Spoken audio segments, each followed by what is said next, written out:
Good morning, everyone. My name is Elliot Payne. I'm the president of Minneapolis City Council. And before we convene our meeting, I want to recognize that this is the first council meeting since the tragic mass shooting at Annunciation School and Church. I'd like to reflect on that with a moment of silence for Fletcher, Harper, and all the victims of gun violence here at home and across the nation.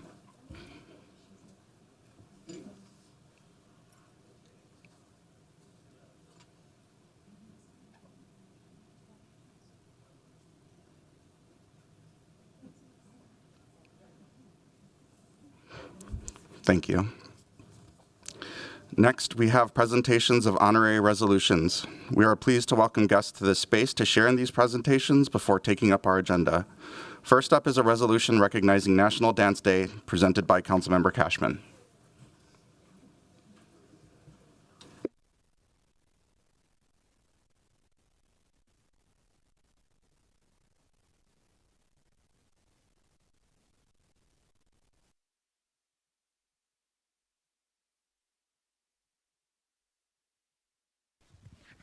Good morning.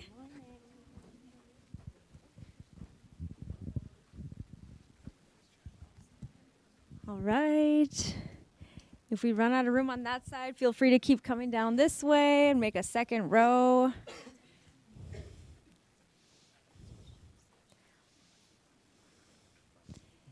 And any other council members are welcome to join us in reading if you'd like.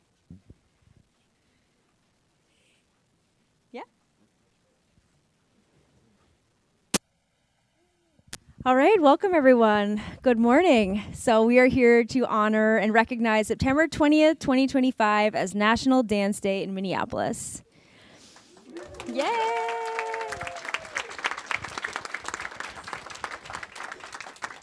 Whereas we recognize that dance has been central to Lakota, Dakota, and Ojibwe histories, lifeways, medicine, and ceremony for 10,000 years. And to this day, and we recognize that Minneapolis is a center for Native and Indigenous dance with hundreds of tribal affiliations from all parts of the country.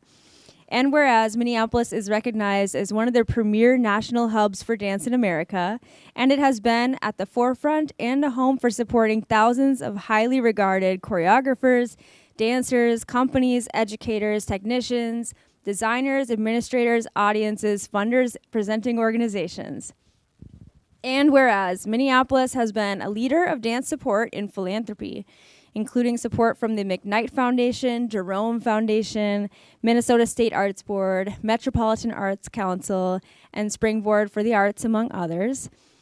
And whereas important institutions, both past and present, have supported dance, including Northrop's Historic Dance Series, the Walker Arts Center, Red Eye Theater, Patrick's Cabaret, Center for Performing Arts, Hennepin Center for the Arts, Lundstrom Performing Arts, Capri Theater, Hennepin Arts, Southern Theater, Barbara Barker Dance Center, Ivy Building, Cedar Cultural Center, and hundreds of other venues, dance studios, and art spaces. And whereas there is such enthusiasm for dance in Minneapolis that the community was determined to move historic Schubert Theater down the street in 1999 next to the Hennepin Center for the Arts to form the flagship Cowles Center for Dance and Performing Arts, named after philanthropists Sage and John Cowles, and the Goodale Theater named after Bob and Kathy Goodale. And moving the Cowles set the Guinness Book of World Records for the heaviest building ever moved on rubber wheels, not to be outdone by the world's largest tap parade that happened in downtown Minneapolis with 1,800 dancers in 1979, led by the Minnesota Dance Theater to protest the city ordinance that prevented dancing in the streets, which was overturned in 2010. And whereas in spring 2025, as a response to the advocacy of the Minneapolis dance and arts community, the city of Minneapolis launched the Bridge Fund for Dance program to bring support for Minneapolis choreographers, dance companies, event producers, and performing arts organizations together for the creation of new projects and reimagining old ones in downtown and our cultural districts. And whereas the city of Minneapolis signed contracts with Minneapolis Public Schools and Young Dance to provide dance classes and residency programs in every Minneapolis public school and Minneapolis Park and Recreation building. and bring dance education to every corner of the city, impacting nearly 30,000 students. And whereas we recognize the role of dance in providing essential support to youth development and improving their motor skills, boosting their confidence and self-esteem, enhancing their social integration and friendships, supporting their emotional intelligence, and inspiring their creativity and imagination. And whereas in 2025, Arts Nest and Xenon Dance School formed a partnership to become the new operator of the closed Cowell Center, bringing dance back to the Hennepin Theater District and Hennepin Center for the Arts after 25 years of stewardship by ArtSpace. And whereas from ages 12 to 22, Minneapolis youth have repeatedly competed in and won national dance competitions throughout the country, with the UMN dance team repeatedly going viral, and the dance community has been nationally and internationally recognized for their artistic achievements by receiving important honors, grants, and awards. And the dance community has been the champions of global aesthetics, diverse dance forms, social activism, community building, and they have been on the front lines of supporting practitioners of all abilities, backgrounds, ages, bodies, and genders. And whereas the city of Minneapolis wants to recognize the important contributions of the generations of visionary and diverse artists involved in our dance community, and to recognize the dance community as a vital part of our cultural ecosystem, tantamount to our quality of life and a beacon of civic pride. We proudly say that Minneapolis is a city of dance, and we recognize September 20th, 2025 is the 15th National Dance Day in Minneapolis. Now, therefore, be it resolved that the Mayor and City Council do hereby recognize September 20th, 2025 as National Dance Day in Minneapolis. So much to celebrate. Thank you. There's so much to celebrate and be proud of this year, so thank you all for coming to be part of this advocacy for the dance community. I hope this is the beginning of a long journey of the city of Minneapolis partnering and cherishing and devoting resources and dedication and advocacy to the dance community so that we can continue to grow. And I thank you all for being a part of that. I myself was a competitive dancer as a young person, and that really taught me the skills that I needed to be a thriving human with confidence and self-awareness and being part of a global community as well. So I'm really appreciative for that opportunity and really grateful to be able to represent the theater district and downtown and uptown on the city council, and to be able to partner with all of you to give more people in our city the opportunity to dance and to participate in this form of art. So with that, I will ask if anyone would like to say a few words of advocacy. Sure. Yes. Hello, thank you, Councilman Cashman and Minneapolis Council within passionate advocates of the arts. My name is Danielle Robinson-Prater, and I'm the director of Xenon Dance School and a representative of the dance community today, along with a partner with Arts Nest. Recently anointed the gift of operating the Cole Center for Dance and the Performing Arts. Xenon has had the privilege to be in downtown Minneapolis for 38 years at the Hennepin Center for the Arts. Today marks a significant milestone for our vibrant dance community, and it is with great excitement and gratitude that we acknowledge a renewed commitment to fostering creativity, collaboration, and inclusivity in our community. We are dedicated to nurturing the art of dance, an art form, that perseveres the test of time, celebration, cultures, and even trauma. It is a gift for both the present and the future, meant to be shared by all. In these ever-evolving times, we are deeply appreciative for your support, your willingness to listen, and your commitment to ensuring that every dancer, every choreographer, educator, student, and presenter in our community has a voice worth acknowledging. It is essential to create spaces where individuals feel safe to express themselves, share their stories, and grow as dance artists and community members. With your continued support in our community, we become a sanctuary for creativity, a place where artistic innovation and flourishes. Collaborations thrive, and dance community can inspire one another as well as the broader audience in Minnesota. As we look forward to the future, We find that you have paved a way for us to unite in the dedication to supporting our local artists, our educational programs, and together we possess the power to elevate the arts in Minneapolis, highlighting our outstanding dance community and showcasing our city both on national and international stages. Xenon and Arts Nest want to express our heartfelt gratitude for the trust and the City Council and for the dance community and your vision and your steadfast support, and for Ben Johnson and the Arts and Cultural Affairs Department and your team to stepping up to lead this new chapter. So let's continue to nurture our artists, listen to them, promote inclusivity, and make Minneapolis a beacon for hope for all. Thank you.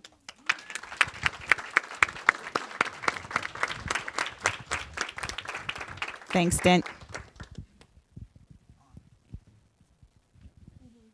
I'm on.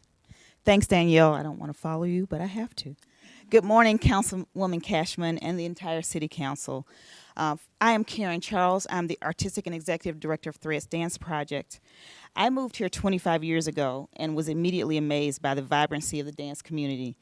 And that vibrancy encouraged me to share my voice as an artist. As a result, I've been able to share my work for 14 years with a professionally company and touring nationally. We've also opened a space in the Seward neighborhood where we can create dance, teach dance, and make space for others to create. I want to thank the city especially because they're stepping up at a time that is crucial as the dance community recovers after the devastations of the pandemic and the current national attacks on arts and cultural organizations. These shifts have caused us to see several professional companies in the Twin Cities and venues shutter, and it's been devastating for all of us. Minnesota is known for its advocacy and support of cultural and arts organizations, so I'm not surprised that we have our own resolution today, which I'm really proud of. 67% though of nonprofits in the state currently say that they can only operate for about 12 months. So again, this funding and support comes at a very crucial time. With this support, you give the dance community hope to weather the storm and continue to be the torchbearers of culture and diversity. With the city support, major venues are reopening, woohoo, the coast. Artists can present their work via support from the Bridge Fund, and youth will be guaranteed dance experiences to get moving and creating and engaging, especially at a time when they are sedentary on their phones a lot of the time. On behalf of the dance community, I thank you. I also hope and plead that the value you have demonstrated now with this support does not wane, but grows to assure that our state and our city continue to be recognized, and the dance generations behind me, one standing next to me, a couple, that are new creators moving into this space, get the support they need so that the dance will continue in the Twin Cities. Thank you.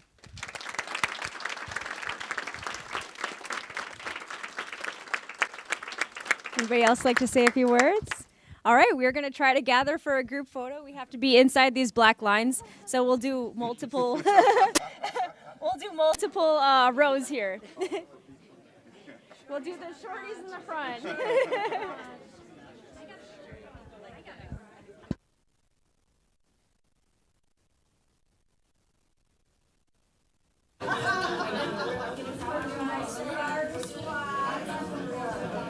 Got all the phones today.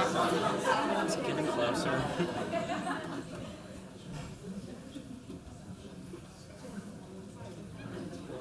Yeah, they go that side. All right.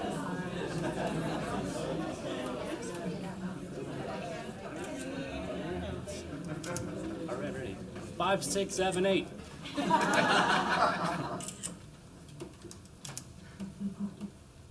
That's a good picture. Jazz hands, everyone.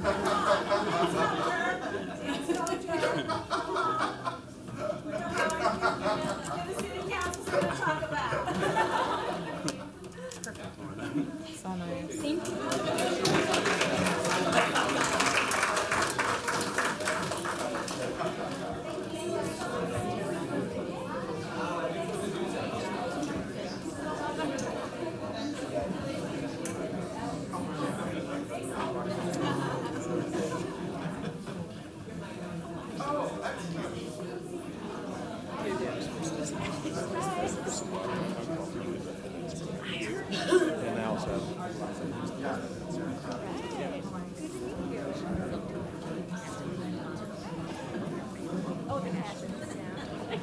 Molly? Didn't I go to Molly? Molly's just sitting there. That's my godmom. Thank you so much. I'm from Lundstrom Performing Arts in North Minneapolis. So we teach dance, voice, and drama to kids through adults. So it's great. Thank you very much.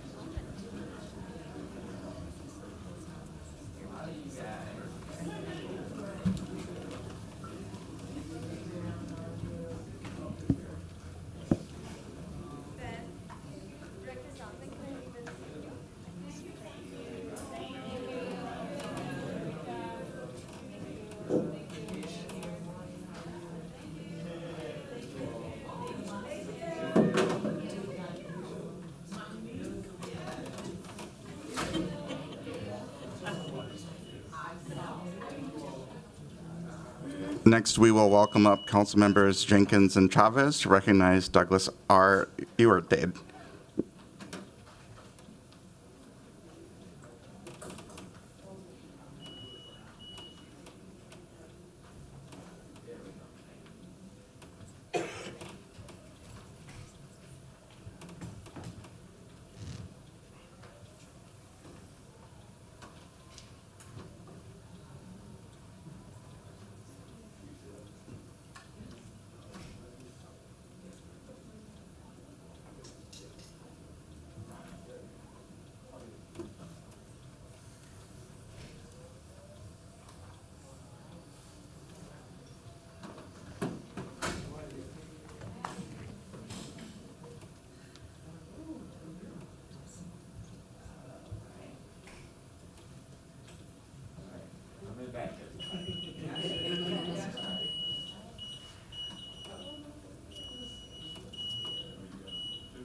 Good morning, everyone. Is this on? Good morning, everyone. My name is Andrea Jenkins, Ward 8 City Council member, and so delighted to be to do this resolution this morning along with Council Member Chavez, honoring and recognizing September 13, 2025 as Douglas R. Ewart Day in the city of Minneapolis. Yes. And whereas Douglas Ewart has been an active 35-year resident of Minneapolis, Minnesota, and has connected Minneapolis and Chicago as a kaleidoscope composer, improviser, sculptor, visual artist, instrument maker, event producer, lecturer, educator, and all-around visionary. And whereas Mr. Ewart has taught people of all ages how to listen to and improvise music together, how to build and play instruments from simple or discarded household items and histories of the Caribbean through music and culture. He is taught in a variety of schools and educational settings such as We Win, Compass, Art Start, McPhail School of Music, Urban Gateways, Metropolitan State University, and the School of Art Institute of Chicago. And whereas Mr. Ewart produced musical and community recordings and events, building Arawak Records, numerous groups and events such as Quasar, Orchestra Inventions, the Clarinet Choir, and series such as In the Spirit of Nomads. His community events include the Community Orchestra and Activities Performance, Crepuscule, Active at Twilight, and an active audience, a microcosm of society where many disciplines could converge, started in Minneapolis and brought to Philadelphia, Chicago, Guelph, Ghana, and Paris. And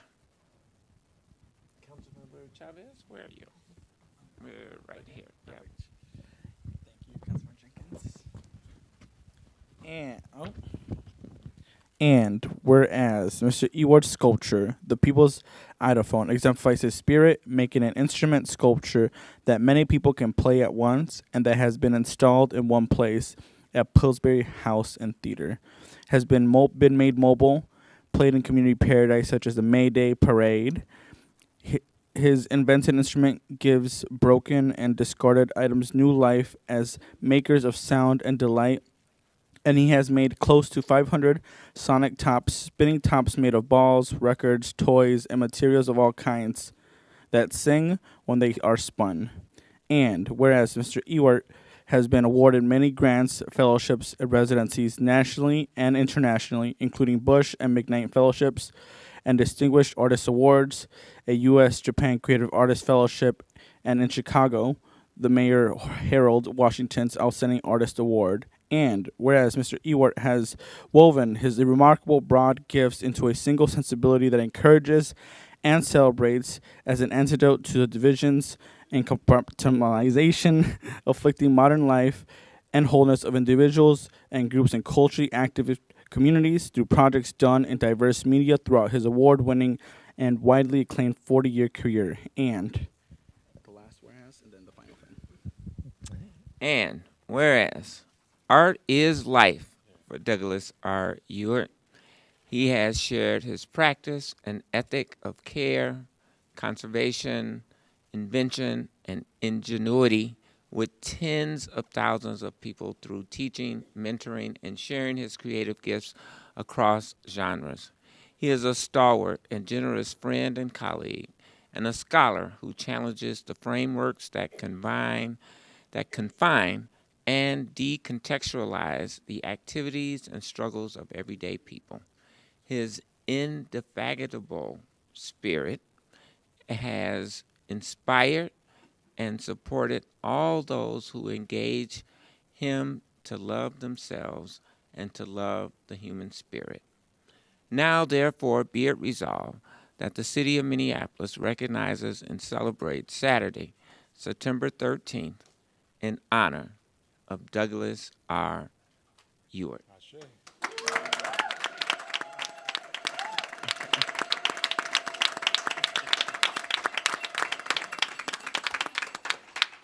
So, I just want to personally say I've known Douglas for many, many years, decades now, and you rarely see him without an instrument.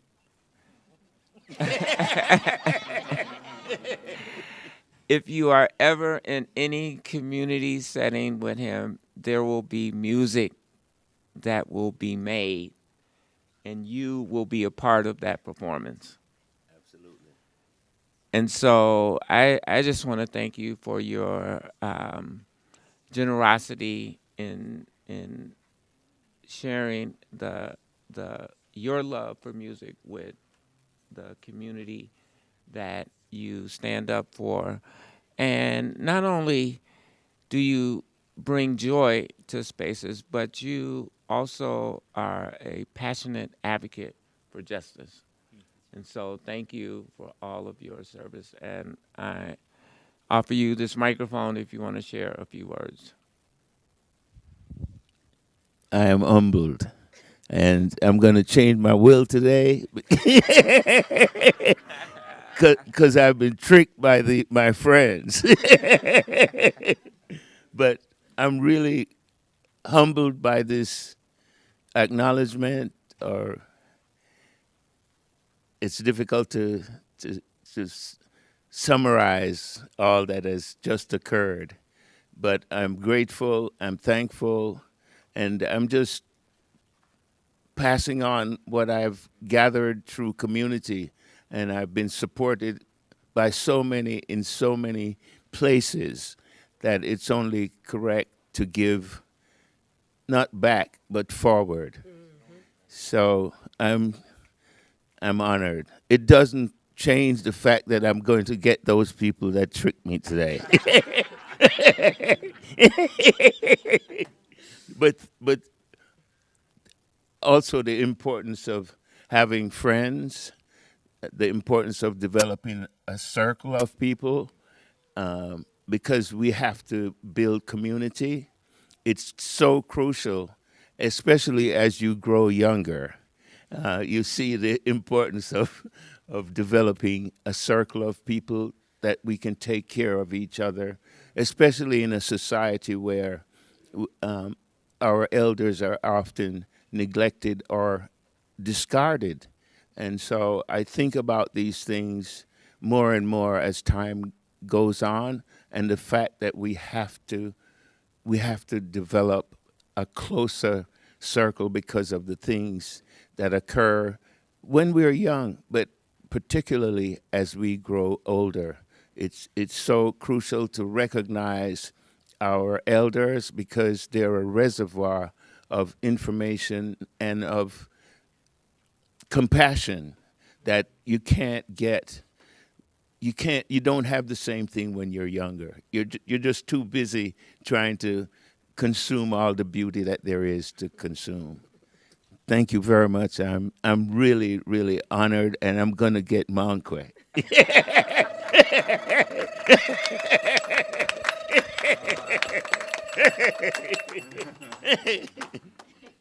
right. Well, is there anyone else who wants to say any words? At the end of Crepuscule, which started around Powderhorn Park, Douglas would lead in a chant, so I would like to invite everyone here, and if you're watching, and the council people, Councilmember Jenkins, Councilmember Chavez, thank you for making this happen. I love myself. I love myself. I love the human spirit. I love the human spirit. I love myself. I love myself. I love the human spirit. I love the human spirit. I love myself. I love myself. I love the human spirit. I love the human spirit. I love myself. I love the human spirit. I love myself. I love the human spirit. I love myself. I love the human spirit. I love myself. I love myself. I love the spirit, the spirit. I love the spirit, the spirit. I love the spirit. I love you and you and you and you and you and you and you and you too. I love you and you and you and you and you and you and you and you and you and you and you.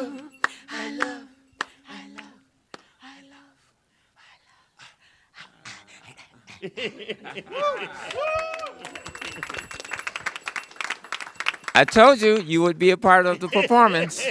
You are warned. All right, everybody, come inside these black lines. And Douglas, you hold this Okay. alongside of Monquay. Okay.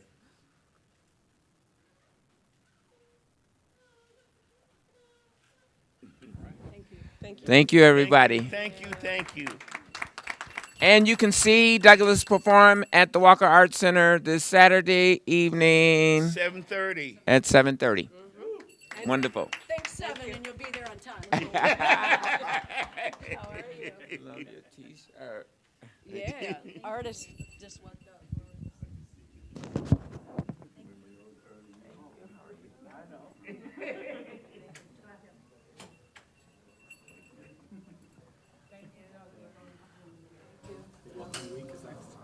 Next, we will have council members Wansley and Chavez recognize Welcoming Week.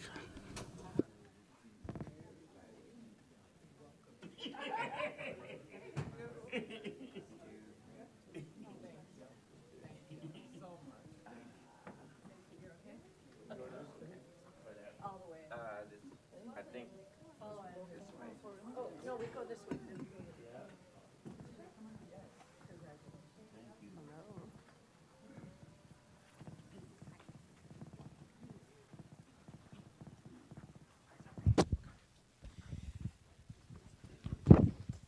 All right. Good morning, everyone. Thank you. All right. I got the council delegation here this morning. All right, then. So we are here recognizing Welcoming Week for this year, 2025, because we are a city that embraces and welcome all of our neighbors. Absolutely. And that is deeply important, especially right now where we have a federal administration that is trying and actively working every single day to divide our communities. So, with that, me and my colleagues are going to read our resolution and then allow our guests to share some words with us. So, that said, recognizing Welcoming Week 2025. Whereas Welcoming Week is an annual celebration that brings together neighbors of all backgrounds to build connections, affirm belonging, and strengthen inclusive communities across the nation. And whereas each year in September, Welcoming America supports and encourages local communities to host events that highlight the importance of inclusion and collective prosperity and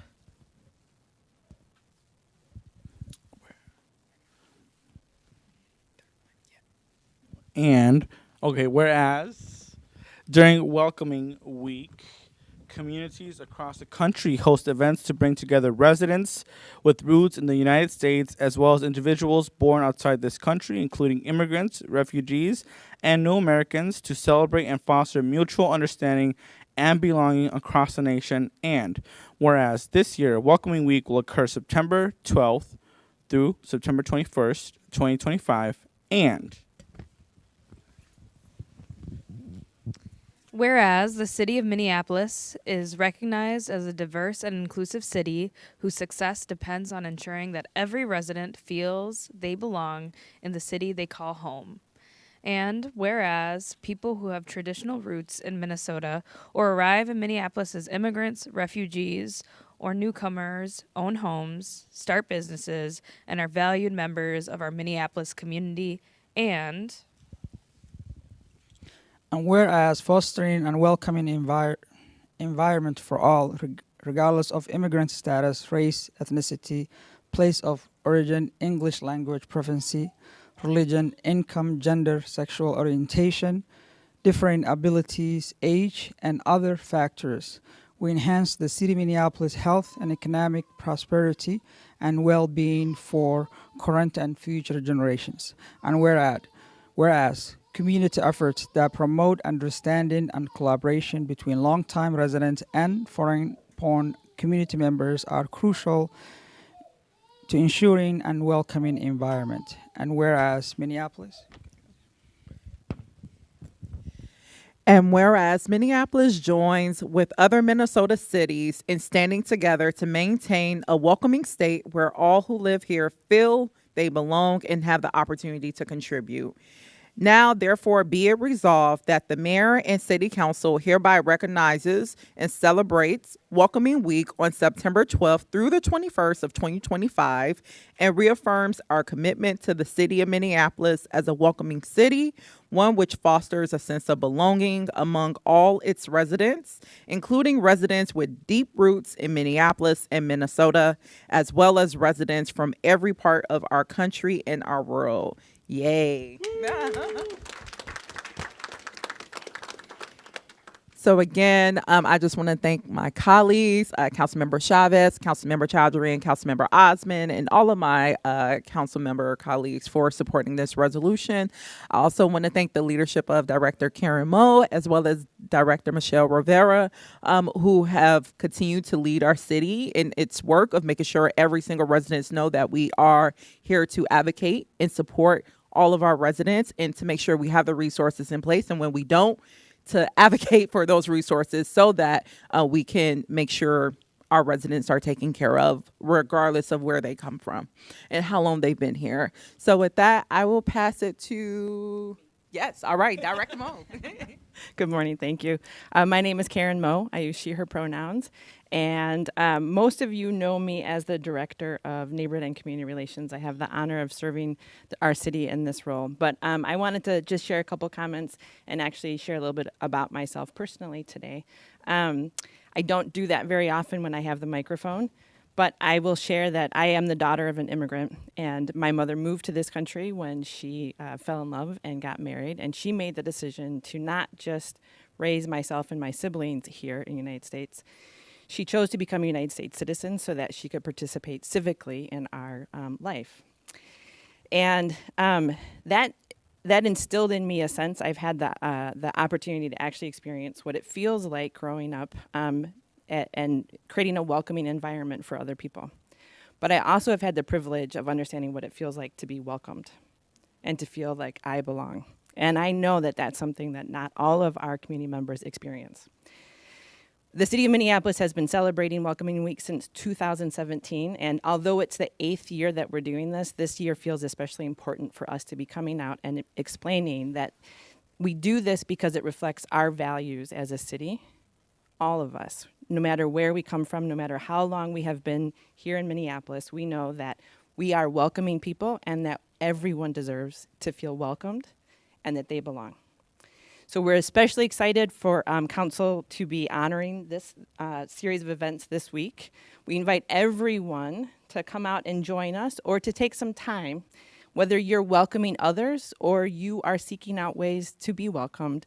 Please celebrate this week. Come out and join. You can go to our website to see all of the fabulous activities that we're participating in. But there's so many other things that are happening that you can do to make sure that you're welcoming people into our community.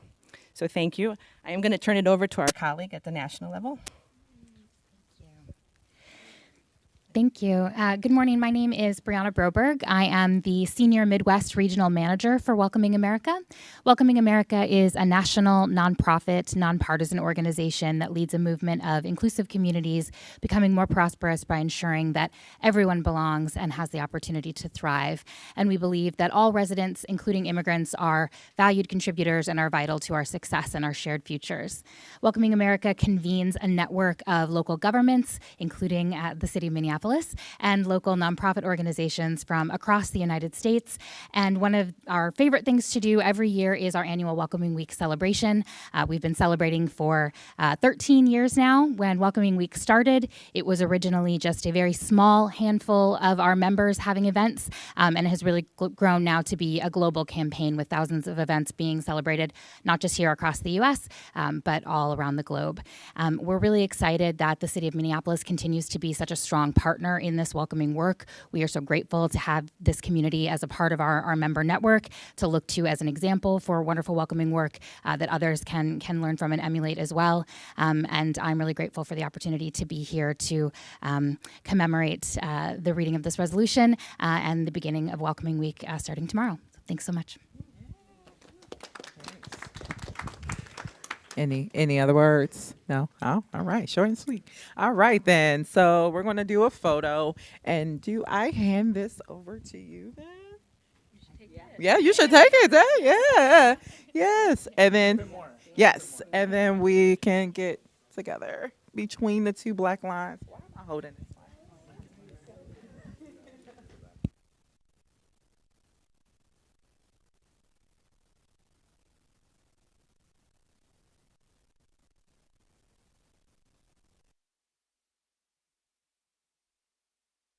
Thank you, everyone. I can take that. Thank you. Finally, we will be recognizing Victoria Jackson with Councilmember Chowdhury and myself.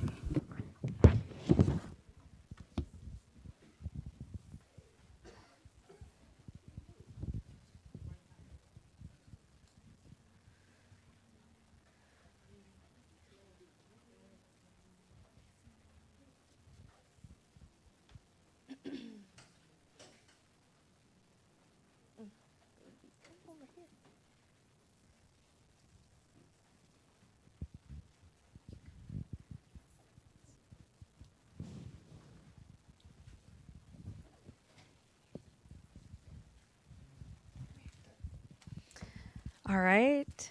Good morning. Honoring the community leaders in the search for Victoria Jackson. Whereas on the evening of August 2nd, 2025, community members became aware that 12-year-old Victoria Jackson went missing near Minnehaha Falls. And whereas longtime family friends Daniel Matthias, Jacqueline Robinson, Carla Hernandez, Jennifer Clement organized several community search efforts, created a Facebook page, went door to door in the nearby neighborhoods asking neighbors for information, and posted flyers across South Minneapolis in hopes of finding Victoria. And whereas the South Minneapolis community came together to canvass the areas near Minnehaha Falls Regional Park and beyond. The search was supported by neighbors across Minneapolis. Yay! By local educators, our unhoused neighbors, parents, and families in the area, and whereas the city of Minneapolis, public safety officials, first responders, investigators, police officers, the state of Minnesota, and Metro Transit worked in partnership and tirelessly to find Victoria Jackson and reach thousands of Minneapolis residents to alert them of the situation. And whereas Victoria has type 1 diabetes and was without the necessary medication, adding to the urgency of the search for her. And whereas the search effort to find Victoria was made possible through the power of community and collective action. And whereas Black women and girls face disproportionate rates of violence and neglect, with Black women and girls often overlooked in public discussions about missing and murdered individuals. In 2020, despite making up only 15% of the female population in the United States, they accounted for nearly 34% of all missing girls and women reported, 90,333 out of 268,884. And whereas cases involving missing Black girls and women remain open 4 times longer than those involving other demographic groups on average, highlighting significant disparities in the attention and resources allocated to these cases. And whereas addressing violence against Black women and girls requires an understanding of the historical and present-day manifestations of systemic racism and sexism, which contribute to their increased vulnerability. And whereas the rapid response from community members and support to the family were essential in finding Victoria. And whereas Victoria Jackson was found on Tuesday, August 5th, and was returned to her family and loved ones. And now, therefore, be it resolved that the mayor and the city council do hereby recognize and honor Danielle Mathias, Jacqueline Robinson, Carla Hernandez, Jennifer Clement, members of the North Star Search and Rescue, the Black and Missing Foundation, the Office of Missing Black Women and Girls, Touched by Type 1 Minnesota, Minnesota Freedom Fund, and all community members who assisted with the search for Victoria Jackson for their significant contributions and efforts to find Victoria Jackson and resulted in her safe return home.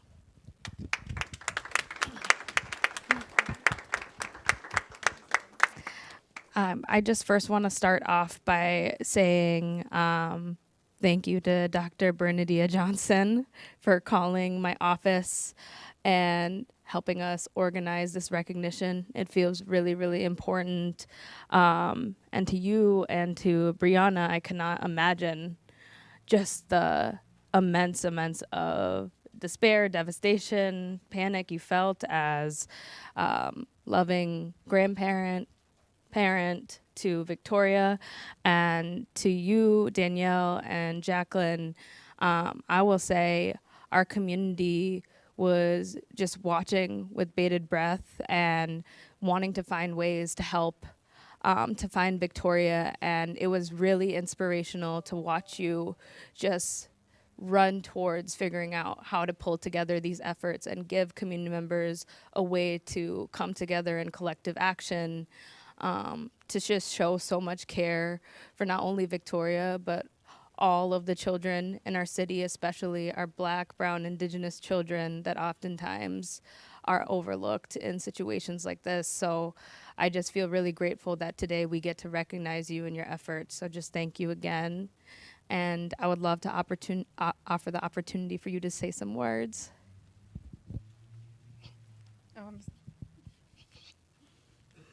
Hi, my name is Danielle Mathias, and I stand here today alongside my sister, Jacqueline Robinson. Jackie and I are known by many in our community as aunties, alongside our close friends, Carla Hernandez and Jennifer Clement, who couldn't be here today. As aunties, we were uplifted by so many who rallied alongside us to bring together our community in the search for Victoria. Their strength and wisdom and willingness to step forward uplifted us aunties, emboldening us to trust our feminine instincts and move with action, turning a frightening moment into a moment of care. So thank you for this resolution and all who came together in the search for Victoria. In a moment of fear and uncertainty, we trusted one another and showed up for each other. As neighbors, family, we didn't ask for permission. We didn't wait for policies. There weren't thresholds we had to meet before action could be taken. We knew what our community needed, and we moved with love, courage, and determination. This recognition belongs with everyone who reshared our Facebook posts, who posted a flyer, who door knocked, who let us camp out in their coffee shop. We proved that the depth of our connection is within us, and when it matters most, community will always show up. So, thank you.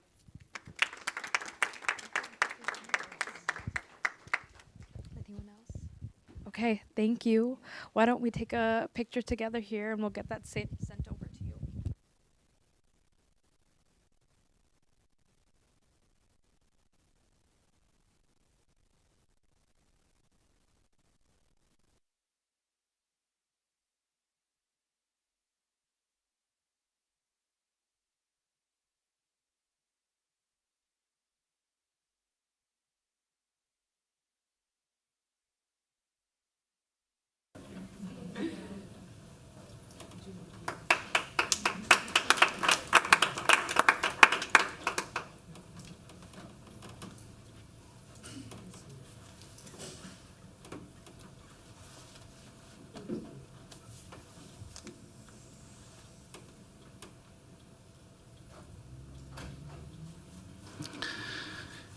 Thank you, everyone.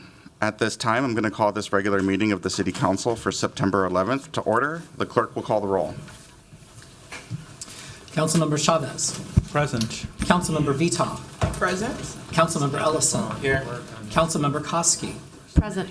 Councilmember Wansley. Present. Councilmember Jenkins. Present. Councilmember Polisano. Present. Councilmember Chowdhury. Present. Councilmember Cashman. Present. Councilmember Osman. Present. Councilmember Rainville. Present. Vice President Shugtai. Present. President Payne. Present. There are 13 members present. Let the record reflect that we have a quorum. Before we begin the meeting, I want to offer a friendly reminder to all members and staff that this meeting is broadcast live to enable greater public participation. The broadcast includes real-time captioning as a further method to increase the accessibility of our proceedings to the community. Therefore, all speakers need to be mindful of the rate of their speech so that our captioners can fully capture and transcribe all comments for the broadcast. We ask all speakers to moderate the speed and clarity of their comments. With that, the agenda for today's meeting is before us. Are there any amendments to the agenda? Councilmember Chowdhury. Thank you, President Payne. Before you, I have a motion to move to amend the agenda to include under the order of notice of introduction, notice of intent relating to firearm regulations. Second. Councilmember Chowdhury has moved to amend the agenda. It's been properly seconded. Is there any discussion on that amendment?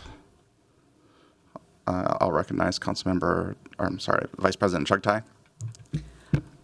In queue to make a different motion. Okay. All those in favor of adding Councilmember Chowdhury's item to the agenda, say aye. Aye. Opposed, say nay. That carries. Next, we will recognize Vice President Shugtai. Thank you, Mr. President. Colleagues, I know we have a lot of paper in front of us today, so the item that I'm referring to says call to order item number 2. It's the second amendment to the agenda that's before you today, and this is also amending our agenda to add a notice of introduction under the order of notice of ordinance introductions relating to earn sick and safe time. I'll move this for approval and ask for a second. Second. Vice President Shugtai has moved to amend the agenda. It's been properly seconded. Is there any discussion on that? All those in favor say aye. Aye. Opposed say nay. Any abstentions? The ayes have it, and that item has been added to the agenda. May I have a motion to adopt the agenda as amended? So moved. Second. The clerk will call the roll. Councilmember Chavez. Aye. Councilmember Vita. Aye. Councilmember Ellison. Aye. Councilmember Koski. Aye. Councilmember Wansley. Aye. Councilmember Jenkins. Aye. Councilmember Palmisano. Aye. Councilmember Chowdhury. Aye. Councilmember Cashman. Aye. Councilmember Osmond. Aye. Councilmember Rainville. Aye. Vice President Shugtai. Aye. President Payne. Aye. There are 13 ayes. That carries, and the agenda is adopted. The next item is acceptance of minutes from our regular meeting of August 21st and the special meeting of September 8th. I would entertain a motion to accept those minutes. So moved. Second. The clerk will call the roll. Councilmember Chavez. Aye. Councilmember Vita. Aye. Councilmember Ellison. Aye. Councilmember Koski. Aye. Councilmember Wansley. Aye. Councilmember Jenkins. Aye. Councilmember Palmisano. Aye. Councilmember Chowdhury. Aye. Councilmember Cashman. Aye. Councilmember Osmond. Aye. Councilmember Rainville. Aye. Vice President Shugtai. Aye. President Payne. Aye. There are 13 ayes.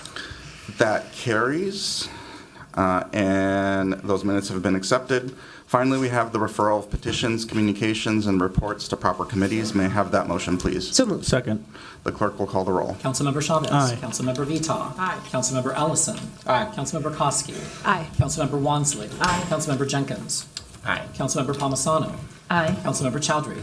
Aye. Councilmember Cashman. Aye. Councilmember Osmond. Aye. Councilmember Rainville. Aye. Vice President Shugtai. Aye. President Payne. Aye. There are 13 ayes. That carries, and those matters have been referred. The next order of business is the presentations of reports from our standing committees. Those are taken in alphabetical order, beginning with the report of our Administration and Enterprise Oversight Committee, which will be presented by its chair, Councilmember Wansley. Thank you, President Payne. The Administration and Enterprise Oversight Committee is bringing forward 25 items. The first is a surveillance technology contracts ordinance. Second is a gift acceptance from the National Association of County and City Health Officials of airfare, hotel, meals, transportation, and incidentals. 3 is a gift acceptance from the National Association of County and City Health Officials of registration, transportation, lodging, and appropriate meals and incidentals. 4 is a gift acceptance from the Wisconsin Environmental Health Association of registration and lodging. 5 is a gift acceptance from the Community's First Infrastructure Alliance for travel and lodging expenses. 6 is a gift acceptance from the Association of Minnesota Emergency Managers of Lodging and Meals for 4 days. 7 is a gift acceptance from the Association of Minnesota Emergency Managers of Lodging and Meals for 4 days. 8 is a gift acceptance from City Match of Registration, Transportation, Lodging, and Meals, and appropriate incidentals. 9 is a contract with Cameron Scow, Access Resource LLC for real-time video captioning services. 10 is a contract with IGA Consulting LLC for Enterprise Resource Planning Program Manager Services. 11 is a contract with the Research Foundation at CUNY on behalf of John Jay College, National Network for Safe Communities for Technical Assistance Providers for the Group Violence Intervention Program. 12 is a contract with Cornerstone Advocacy Service to operate a 48-hour domestic violence crisis hotline. 13 is a contract with Darcy Loma Coaching and Consulting for LLC for new elected official orientation program, strategic advance and planning sessions, and leadership development / executive coaching for the mayor, city council, and cabinet. This item was sent forward with our recommendation. 14 is a utility easement agreement with Northern State Powers at 2635 University Avenue Northeast. 15 is a contract amendment with Group Health Plan, Inc. and Summit Orthopedics for pre-employment testing and occupational health services. 16 is a contract amendment with Sheehy Construction Company for Royalston Roofing and Skylight Repair Project. 17 is a contract amendment with Short Elliott Hendrickson, Inc. for the Nicollet Avenue Bridge over Minnehaha Creek Historic Bridge for Rehabilitation Project. 18 is a contract amendment amendment with Stantec Consulting Services, Inc. for engineering and design services for the Upper Harbor Terminal project. 19 is a contract amendment with Hillcrest Development for Public Works, parking at 900 6th Avenue Southeast. 20 is a bid for federal courthouse parking ramp security improvement project. 21 is a bid for Public Works alley snow plowing project. 22 is a bid for public towing services for zones 2 and 4. 23 is a bid for Minneapolis Convention Center art wall lighting. 24 is an election judge and deputy city clerk appointments for the November 4th, 2025 general election. And 25 is a legal settlement workers' compensation claim of Yamaka Gillian. And with that, I will move all items for approval, including a motion to approve item 13. And I will also pull item number 1 for a separate discussion and vote. Councilmember Wansley has moved approval of the committee report, pulling item number 1. Is there any discussion on the remainder of those items? Seeing none, I'll ask the clerk to call the roll. Councilmember Chavez. Aye. Councilmember Vitoff. Aye. Councilmember Ellison. Aye. Councilmember Koski. Aye. Councilmember Wansley. Councilmember Wansley. Sorry, aye. Councilmember Jenkins. Aye. Councilmember Palmisano. Aye. Councilmember Chowdhury. Aye. Councilmember Cashman. Aye. Councilmember Osmond. Aye. Councilmember Rainville. Aye. Vice President Shugtime. Aye. President Payne. Aye. There are 13 ayes. Those items carry. Next, we will take up item number 1, and I will recognize Councilmember Wansley. Thank you, President Payne. I just want to take a minute to briefly discuss item number 1, which is my ordinance relating to surveillance technology.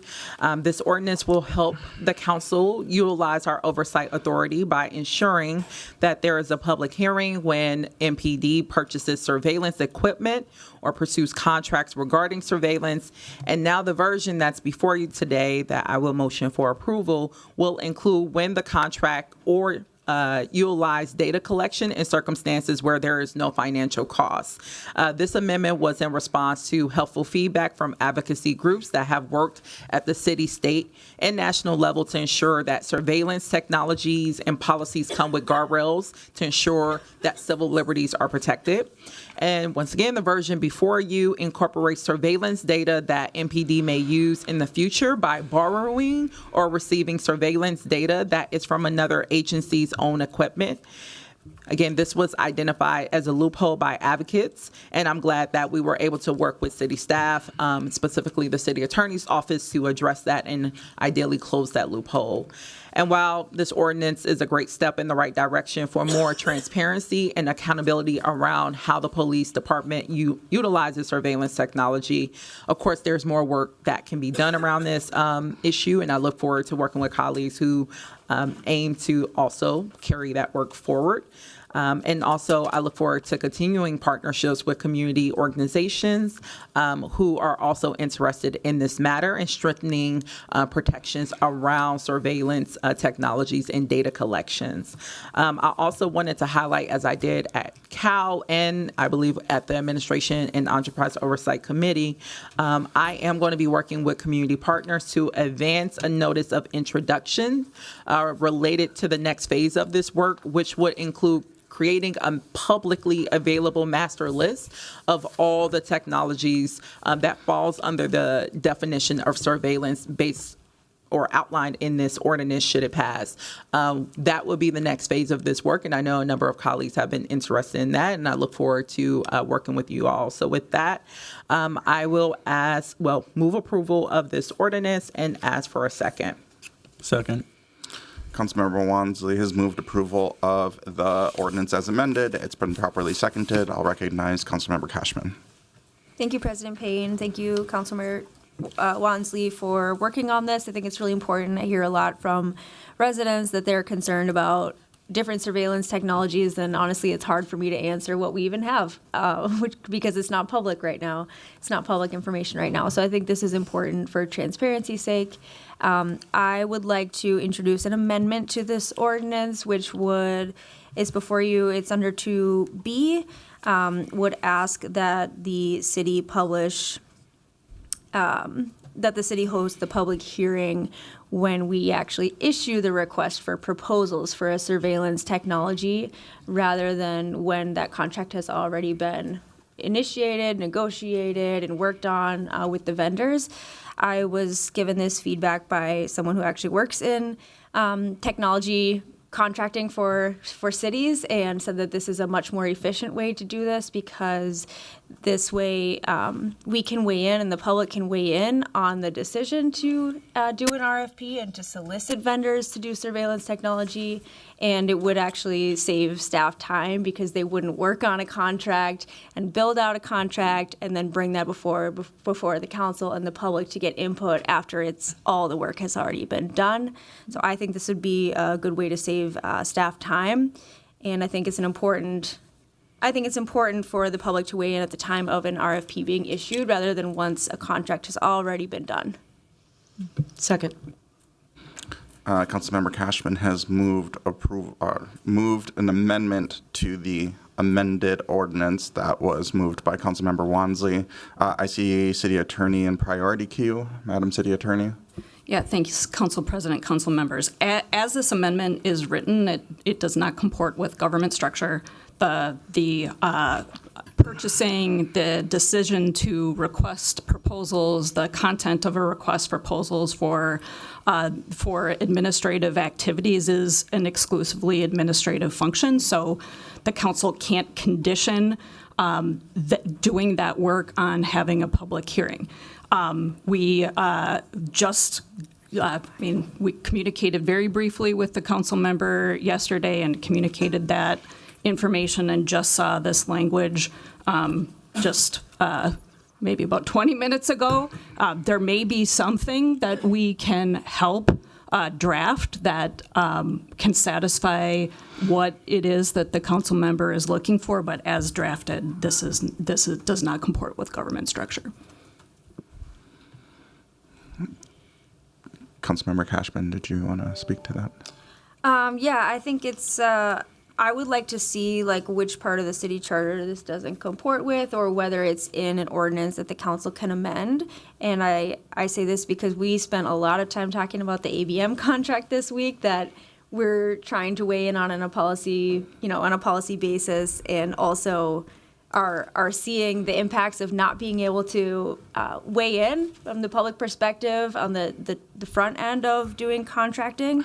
And I think it's important that this body tries to find a way to do that in line with the city charter. So I would like to see the evidence for that, or where it's mentioned, and if there's a way for the council to also shift policies or weigh in on policies to make this possible. Councilmember Wansley. Before speaking, did Councilmember Cashman want a response from the city attorney regarding that line of inquiry? Yes. Madam City Attorney. Sure. Council President, council members. So the government structure is in charter. It gives to the mayor the power to direct the administration and all administrative functions. That's just the separation of powers that our charter creates.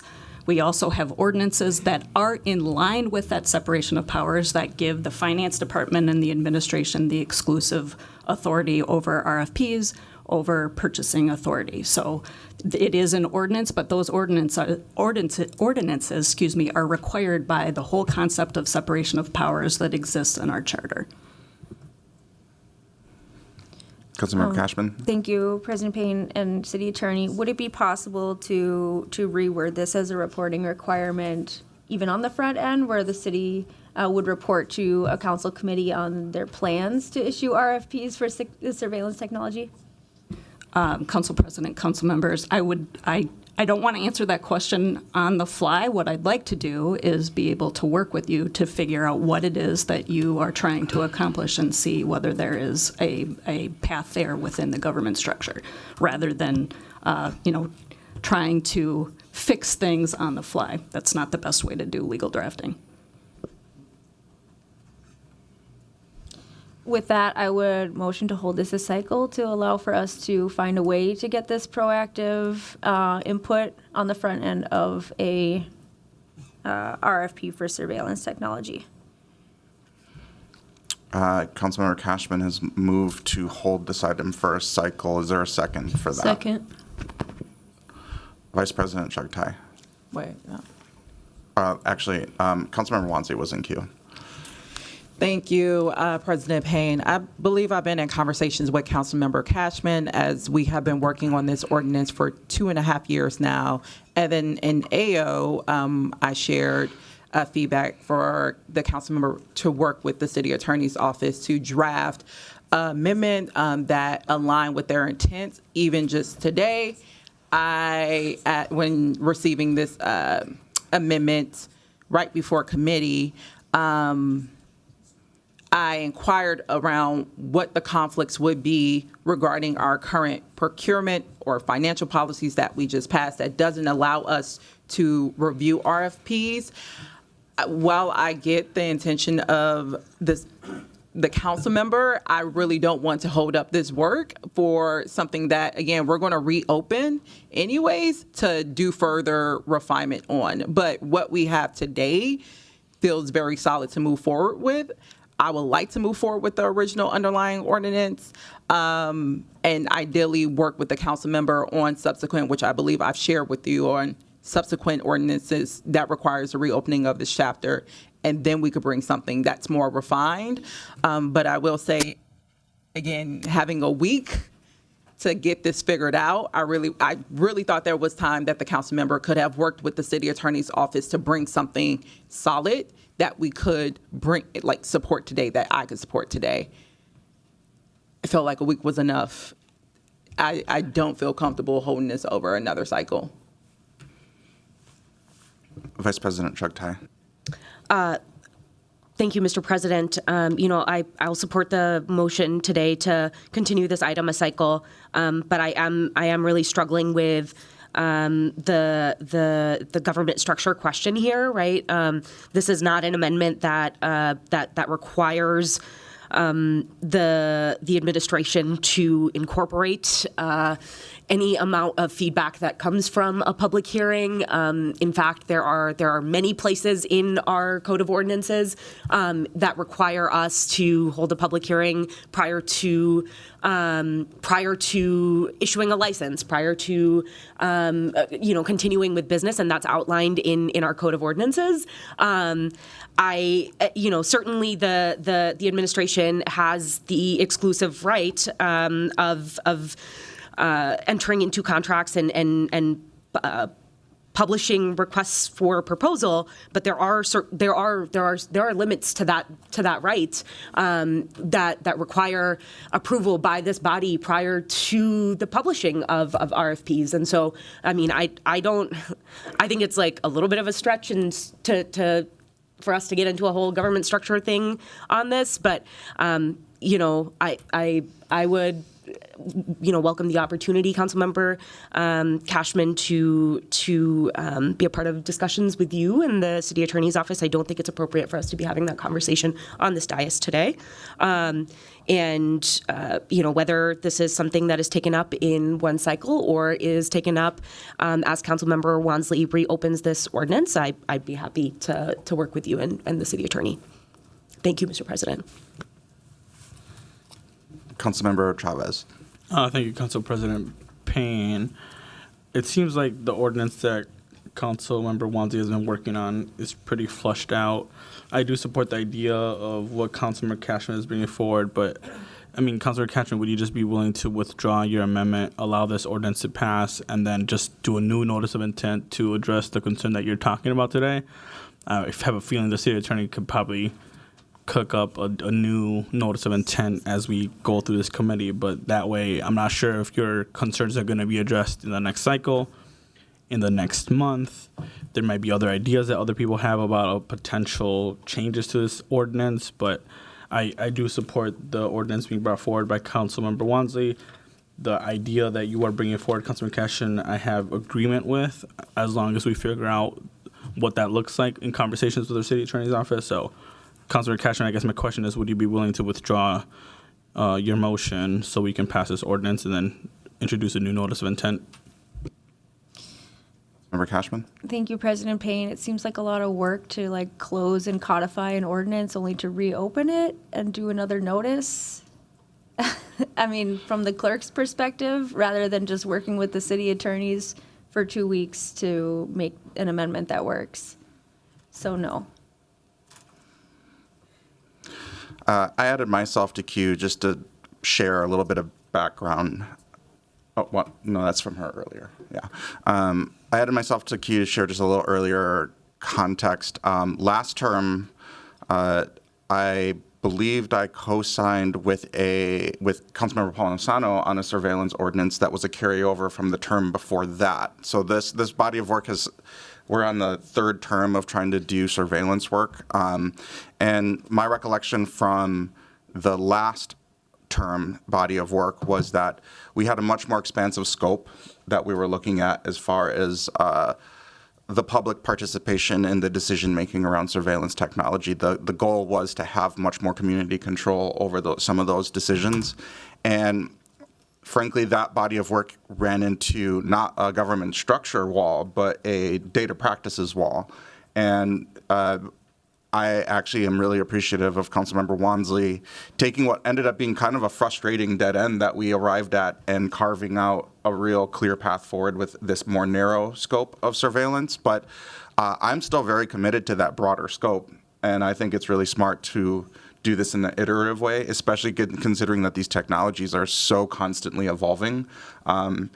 We were a national leader in passing a facial recognition ban several years ago, but the technology has moved quite beyond that, especially with the introduction of AI and the way that some of those computer vision systems can make unique identifying observations of people. And I think that we should be as innovative and iterative as these surveillance technologies are. So I would actually recommend that we pass this today and give notice to continue that strength and refinement, because I think this is actually not going to be over anytime soon. So that would be my recommendation. But Councilmember Chowdhury. Thank you, President Payne. I just want to thank Councilmember Wansley for her work on this ordinance through the duration of this term. Feel like it is really, really important work, and I will be supporting this moving forward today. It sounds like there's going to be ample opportunity to make changes into the future. I also think it's important to move forward work. If there wasn't due diligence done ahead of this meeting, that's unfortunate, but there's a timeline and a manner that this project needs to be completed, and so I would like to see that happen today. So grateful for this ordinance. We'll be supporting it moving forward today, and hope that whatever NOI and other process steps are necessary for the other piece of work that we're discussing can be taken so that can get done as well. Seeing no one else left in queue, I will ask the clerk to call the roll on the Cashman motion to continue this item a cycle.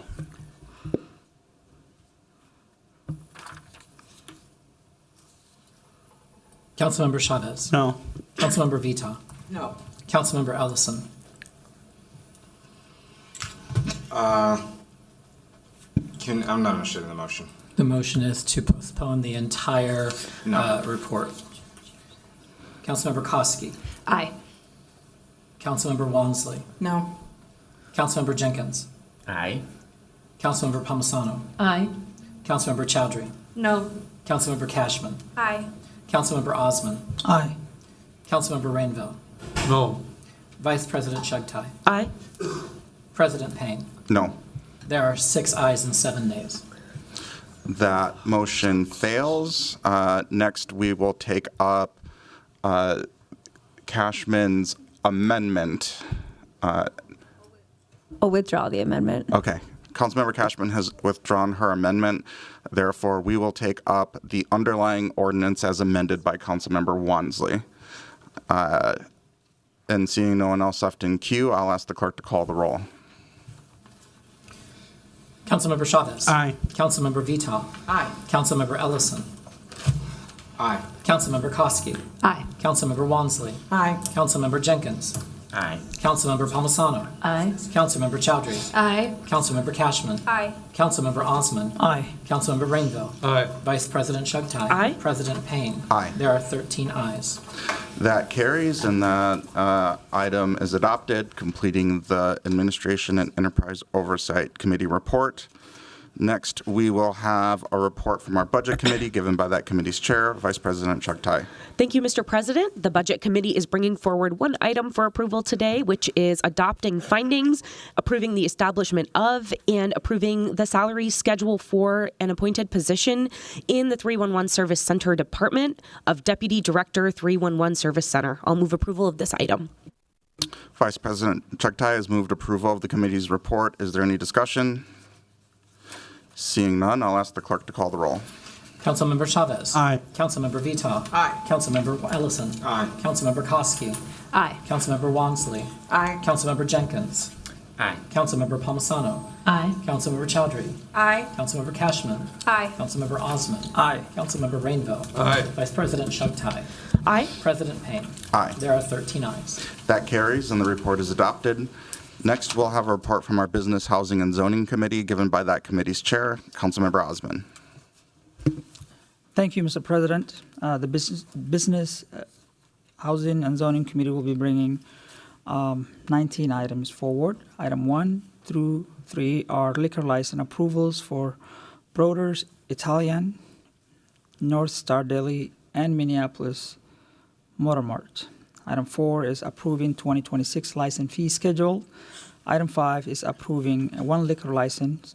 Item 6 is approving one liquor license renewal. Item 7 is approving 3 gambling license. Item 8 is approving 9 gambling license renewals. Item 9 is approving a street name change submitted by Councilmember Chowdhury for Edmond Boulevard to become Lena Smith Boulevard. Item 10 is accepting a grant from Minnesota Association for Workforce Board for Services for New Americans. Item 11 is confirming the mayoral reappointment of Director Alfred Port to the Family Housing Fund Board of Directors. Item 12 is approving a local historic landmark to the Nelson House at 2620 8th Avenue North. Item 13 is adopting an update to the administrative fine schedule, increasing penalty for certain Title III violations. Item 14 is accepting a grant for staff and commissioners to attend Preserve Minnesota Conference.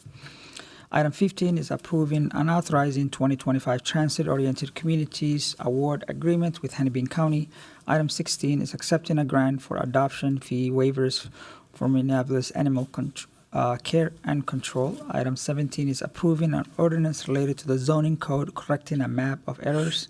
Item 18 is returning to an author to its related to the zoning maps of the Shoreline Overlay District. And lastly, item 19 is approving amendment to the city comprehensive plan related to the minimum height flexibility. With that, I will move all items for approval. Thank you. Councilmember Osman has moved approval of the committee's report. Is there any discussion? Councilmember Walmsley. Thank you, President Payne. I did want to motion for item number 4 to be taken up separately.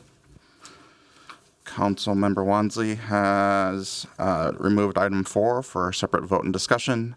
I'll recognize Councilmember Chowdhury for the remainder of the conversation. Thank you, President Payne.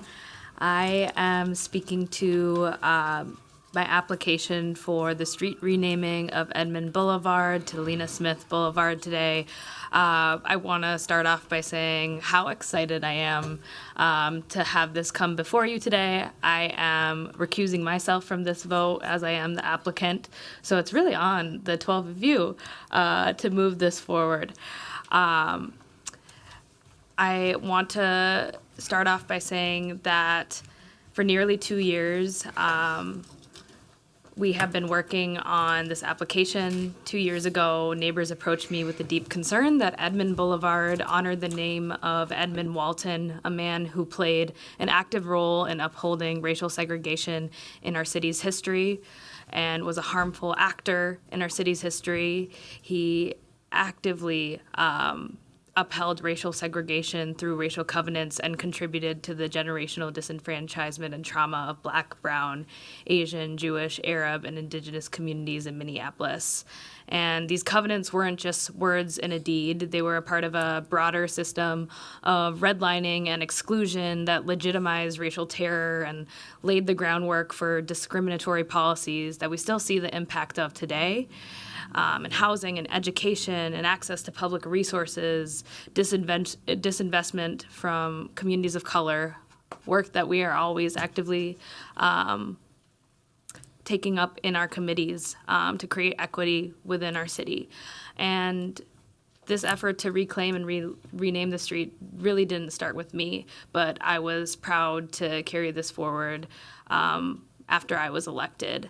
And what followed was a beautiful and deeply engaged community process of door knocking, open conversations, being at community events like Soul of the South Side, generating a list of names from our community, having our community participate in a vote to decide that we wanted to name the street Lena Smith. And together we just discussed what we imagined this name to be.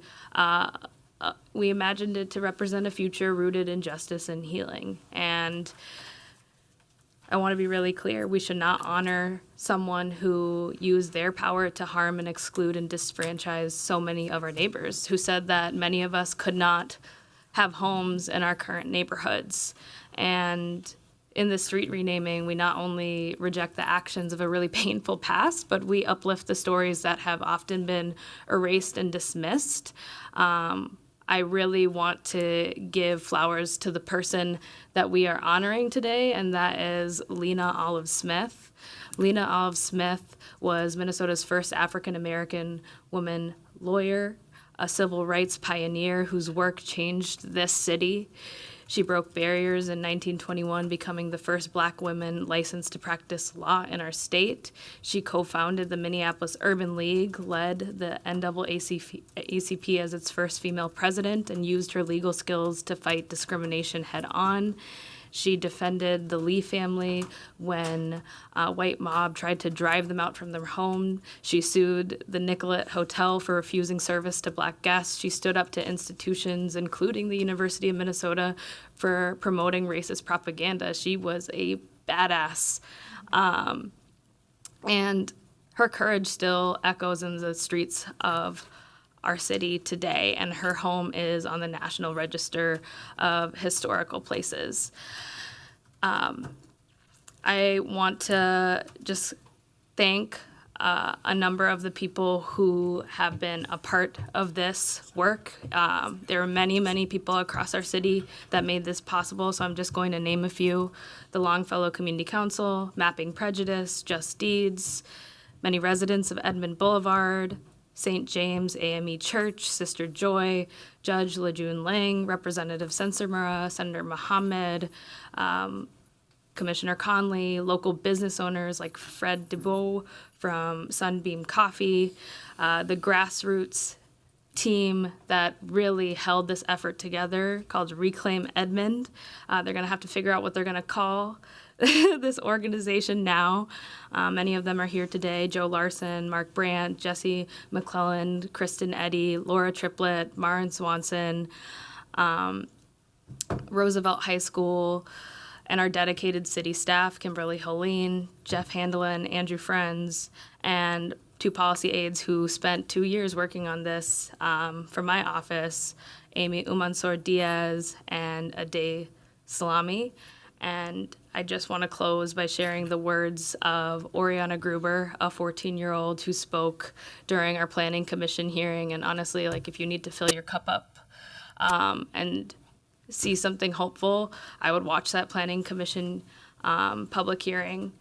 And she is a 14-year-old who lives on Edmond Boulevard. And she shared that this is where I live, this is where I walk home from school, where I ride my bike. She's right there. this street is a part of my life and I want to be proud of it. Changing the name is not about erasing history. It's about choosing to tell a better story, and a story that includes all of us. And so I'm asking you, let's pick a name that is forward-looking and inspires the next generation, and that name is Lena Smith. Once we are at the unveiling process, you will all be getting an invite, and I hope to see you there when we officially physically change Edmond Boulevard to Lena Smith Boulevard. Thank you. Vice President Chugtai. Thank you, Mr. President. I would like to pull item number 19 just for a separate vote. Vice President Chugtai has pulled item 19. Is there any discussion on the remainder? Councilmember Jenkins. Thank you, Mr. President. I just wanted to just offer my gratitude to Councilmember Chowdhury for continuing his work and getting this done. A number of residents from Edmond Boulevard reached out to me over the years, and we have been trying to get this process started. So thank you for your commitment to making this happen, and and for sharing the context of how you came to the name Lena O. Smith. I was going to ask how you got there, but you provided that. So thank you. And her historic home is located in Ward 8. And so just really thrilled that that she is being offered this recognition. Thank you. Thank you. Seeing no one else left in queue, I'll ask the clerk to call the roll on all items except items number 4 and 19. Councilmember Chavez. Aye. Councilmember Vita. Aye. Councilmember Ellison. Aye. Councilmember Koski. Aye on all except for 8. I need to recuse myself from 8.2, 3, 4, and 5. Councilmember Wansley. Aye. Councilmember Jenkins. Aye. Councilmember Palmisano. Aye. Councilmember Chowdhury. Aye. Did you need to? Except for 9 Yeah. because I recused myself. Councilmember Cashman. Aye. Councilmember Osman. Aye. Councilmember Rainville. Aye. Vice President Chugtai. Aye. President Payne. Aye. There are 13 ayes in the report, except for items 8.2, 3, 4, and 5, which have 12 ayes and 1 nay, and or abstain on those. I'm sorry, not a nay. And then number 9, which has 1 abstention and 12 ayes. Those items carry. Next, we will take up item number 4, and I will recognize Councilmember Wansley. Awesome. Thank you, President Payne. As many of you are aware, for the past 3 years, my office has worked with city staff on how we could implement a fee for the city to recoup costs related to police officers' off-duty work. And the amendment before you today reflects that, 3 years of efforts on that. And for those who are unfamiliar with off-duty work, it is when police officers work private security jobs while using city-owned equipment and are paid directly by the contractor or business outside of their shift with the city. The conversation around our problematic off-duty system has been noted for years. Despite being a known problem, there has been little political will, I believe, from this administration to address it meaningfully and in a way that gets at the core of how we could regulate this program. Many constituents do not want to be seeing their taxpayer dollars go towards subsidizing officer side gigs, especially at a time where we're regularly hearing in the media that MPD is understaffed and that we're spending millions in overtime. And also while we're constantly hearing that the city is currently in a financially stressed position and likely will be for the foreseeable future. So with that, I appreciate the staff who helped to calculate the fee that is before you today. I do want to note my disappointment that the Fry administration failed to take initiative to incorporate this into the 2026 fee schedule, so we wouldn't have to be doing this separately. But I am grateful for the leadership of staff who worked with both Council President Payne and I to bring this fee amendment before you, which will help the city recoup up to $1.4 million next year when it will be implemented. And it's very simple. With this fee, it makes sure that businesses who want to contract with MPD officers will cover the full cost that the city currently pays. And I want to emphasize that point because I know in committee there was lots of discussion around how this has a public benefit, particularly when MPD officers have extended off-duty work to utility companies. And I will note, as someone who got lots of feedback from my constituents when they saw off-duty officers sitting outside of construction sites, they were concerned and didn't have questions of how this improved their public safety.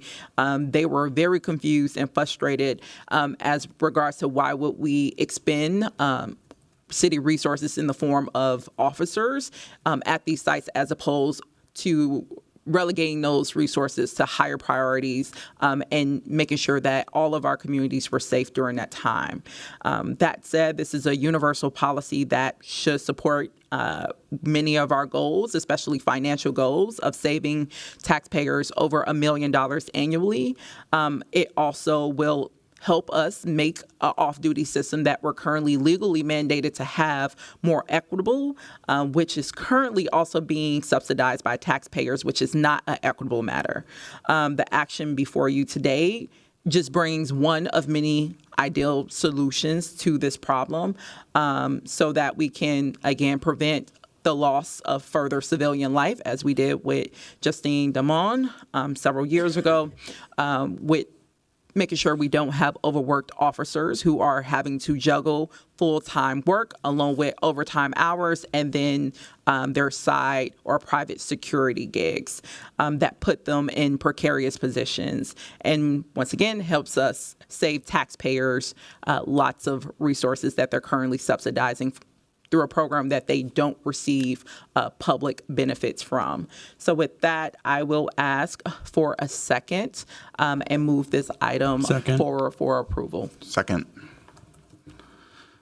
Is there any discussion? Councilmember Palmisano. Thank you, Mr. Chair.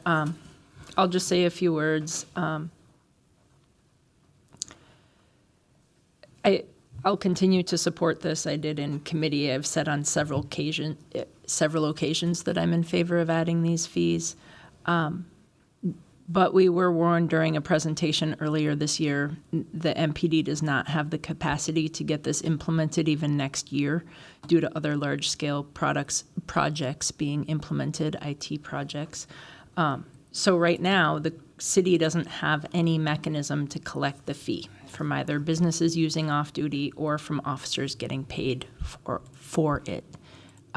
It's not really clear what department will actually be collecting any fees, but it is great to get this on the fee schedule with the understanding for the public that it will be probably a year before it can be implemented, is my understanding. Thank you, Councilmember Wansley, for this effort. It will also apply to ways that we, the city, subsidize some kinds of events in our city, such as Pride Festival and Pride March stuff that has off-duty work in it, such as some of our bids with places, contractors like Michael's, because they have in their union contract that they require off-duty work. So we as taxpayers will be, to some extent, supplementing this fee. It will end up coming back to us this way, in a circuitous way. Thank you.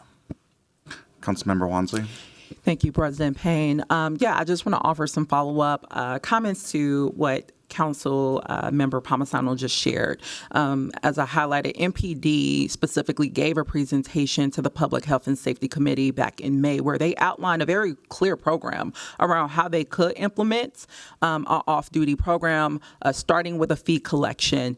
And while they noted that infrastructure wasn't in place, which has been very contradictory to statements that MPD leadership, such as Chief O'Hara himself, have made, where they've said they are tracking and actually have put mechanisms in place to start having a better understanding of how off-duty is being used. You can't have both. You can't say we are doing work and then there's no infrastructure.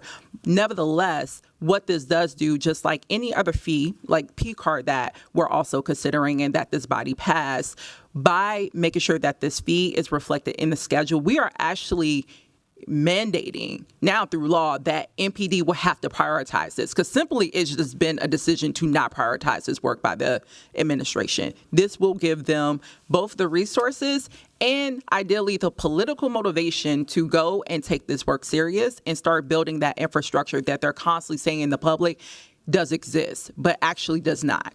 So with that, I just want to read for the public. The fee itself, based off of MPD's own recommendations, would mandate that an off-duty officer that is using city-owned resources without a vehicle, a vendor will have to pay $6.99 per hour. For an off-duty officer that is offering this service with a city-owned vehicle, a vendor will have to pay $27.58 per hour. Those resources collectively, based off MPD's own recommendations, will allow them to hire personnel to actually start tracking and having more stringent oversight of how off-duty is being used. I think that is well worth it, and those are things that if they don't want to prioritize that in their current budget for 2026, council can do so as we did with P-CARD last year, and that I'm more than willing to work with my colleagues to do so. So implementation is absolutely possible next year. We can work through the budget cycle in December to make sure that those resources are available. But this ordinance itself allows the political will to be available in absence of leadership to prioritize this work that has resulted in the loss of civilian life, that has resulted in, again, officers being overworked to a place where they put themselves and the public in serious and dangerous positions, and have more importantly, will make sure that taxpayers no longer have to subsidize private side gigs for only one city workforce for at the rate of $1 million annually. We can take that weight off of their shoulders through this action. So again, I ask my colleagues to support. Seeing no one else left in queue, I'll ask the clerk to call the roll on item number 4. Bless you. Councilmember Chavez. Aye. Councilmember Vitoff. Aye. Councilmember Ellison. Aye. Councilmember Koski. Aye. Councilmember Wansley. Aye. Councilmember Jenkins. Aye. Councilmember Palmisano. Aye. Councilmember Chowdhury. Aye. Councilmember Cashman. Aye. Councilmember Osmond. Aye. Councilmember Rainville. Aye. Vice President Chugtai. Aye. President Payne. Aye. There are 13 ayes. That item carries. Next, we will take up item number 19, and I'll recognize Vice President Chugtai. Yeah, thank you, Mr. President. I just want to, I just pulled this item. I got briefed on it by planning staff several months ago. And I pulled this item because I want to vote against it. I don't support reducing minimum height requirements in our transit corridors, and some of the recommendations here I really understand why staff got to the conclusions that they did, and really respect the work that has gone into bringing this recommendation forward. It's unfortunately not one that I can support as someone who represents a community that is incredibly engaged in the issue of progressive land use policy, and my predecessor was one who was really a leader on this issue on this council. Just wanted to indicate that I will be voting against it, and thank you. Seeing no one. Councilmember Chavez. Thank you, Council President Payne. Can the folks from the committee just talk a little bit about this more? I can do it. Councilmember Osmond. Yeah, thank you so much. Well, as we know, 2040 requires a lot of dense construction, and any development plan where the staff. This is coming from the staff. I'm carrying. The staff have contacted me and talked to me, and what they're trying to solve is that there are some projects that are on hold because the project is not possible to build like 10 stories. This is Transit 30, is close to downtown. It's mainly in Ward 6 area. And there are projects that, because of the cost of construction, because of the the difficulties of building 10 stories, the staff want to suggest and recommend that we give exception some of the developments that have it in there. Instead of 10 stories, make it 6. I think Councilmember Chowdhury was in the Planning Commission if she would like to talk about more. Thank you. Councilmember Chowdhury? Yeah, thank you so much, President Payne and Councilmember Chavez for the question. I'll do my level best to try to give a little bit of a synopsis of what occurred in Planning Commission and then also in our committee. Essentially, this is looking at a few different zoning areas. So in the downtown core, we have Transit 15, Transit 20, Transit 30A, Transit 30B. Particularly for Transit 30A and Transit 30B, the minimum height requirement is 10 stories, and staff had indicated to us in our committee and in Planning Commission that these minimum height requirements and FAR maximum height requirements that are currently in place have not garnered development in these areas, particularly for different types of housing and other uses. Just to really put it in lay terms, like the stories are so high, becomes less and less feasible for developers to take action in creating projects that meet the 10-story requirement. And so Transit 30A was brought down to 5 stories. In the Planning Commission, we wanted to ensure that the standard of an apartment building that still has eyes on the street was aligned, and we brought it up to 6 stories. In Transit 15 and Transit 20 that are at 4 stories and 6 stories respectively, it was lowered to 3 and 4 stories. And so those are essentially the changes between Planning Commission's and staff recommendation, and then the Biz Committee upheld the Planning Commission recommendation. I also, if there is staff that's available too to further answer any questions, I think that would be helpful, but happy to take any other follow-up questions. Not seeing anyone else left in queue, I will ask the clerk to call the roll. Councilmember Chavez. No. Councilmember Vita. Aye. Councilmember Ellison. Aye. Councilmember Koski. Aye. Councilmember Wansley. Nay. Councilmember Jenkins. Aye. Councilmember Palmisano. Aye. Councilmember Chowdhury. Aye. Councilmember Cashman. Aye. Councilmember Osman. Aye. Councilmember Rainville. Aye. Vice President Chugtai. Nay. President Payne. Nay. There are 9 ayes and 5 nays. That item carries, and that completes the biz report. The next report is from our Climate and Infrastructure Committee, which will be presented by that committee's chair, Councilmember Cashman. Thank you, Mr. President. The Climate and Infrastructure Committee is bringing forward 7 items. Item 1 is approving appointments to the Shingle Creek Watershed Management Commission. Item 2 is approving appointments to the Bassett Creek Watershed Management Commission. Item 3 is adopting a resolution adopting revisions to the snowbound cart policy. Item 4 is approving a resolution related to the Lowry Avenue Southeast Street project. Item 5 is approving the concept layout for the 18th Avenue South Bridge project. Item 6 is approving the concept layout for 9th and 10th Street corridor improvements. And item 7 is approving the concept layout for Park Ave and Portland Avenue safety improvements. I'll stand for questions, and I will move approval of all items.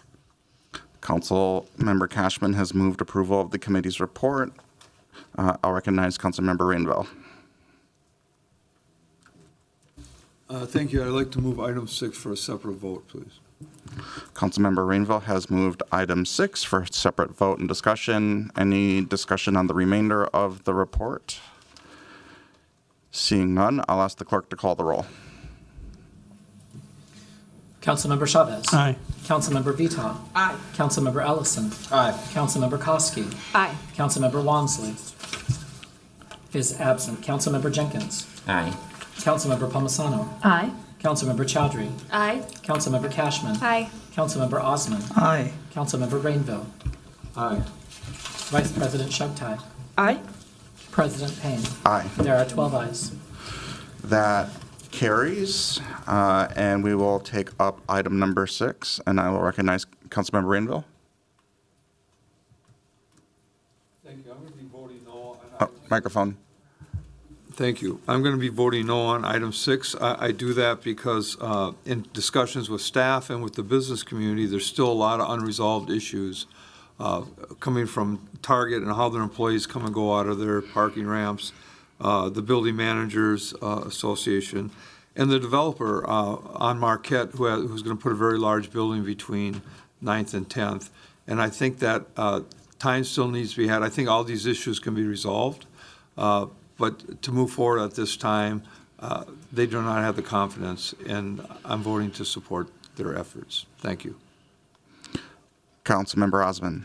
Yeah, thank you. I want to move this item for approval. Second. But I do also want to comment about, this is actually coming from the staff recommendation. The staff wants this project done. We're getting a huge amount of money from the federal government. Not really sure the amount, but we're getting a large amount of it. And the plan is to improve the safety and pedestrian bicycle for this project. We had a wonderful presentation during the committee. The staff has been working on this for a long time. And this is located in Ward 6 and Ward 7. So, yes, so thank you so much. That's about it. Councilmember Cashman. Thank you, President Payne. I just wanted to urge my colleagues to support this today. There has been years and years of staff work put into this. It's actually been worked on for almost 20 years. And we're at the point now where we have $4.5 million of federal funding on the line that needs to be spent by the end of this year. That money's not coming back. It's really important to be able to advance street projects that don't cost any money to our local tax base or involve an assessment to the property owners. And I do not want to leave federal money on the table for a project that's been in the works for so long. And to address Councilmember Rainville's concerns, I know that Public Works has omitted the stretch of the design that is in front of 900 Marquette because they know that there is a development coming in. So that part, and I really hope that development comes in. I know that that parking lot has been a surface lot for a long time, and it would be amazing to have Heinz build something there. So with that, I just, I know Public Works is deeply committed to continuing to work out the details on this final project. It does take a couple years for construction of these projects to happen, so there is time yet to figure out the striping and other details that would be involved in how Target employees will be leaving their ramp. And I know that Public Works will stay at the table. This is not the end of the conversation. This is approving them to move forward with a concept layout so we can use this funding and ultimately get protected bikeways in our city. Thank you so much.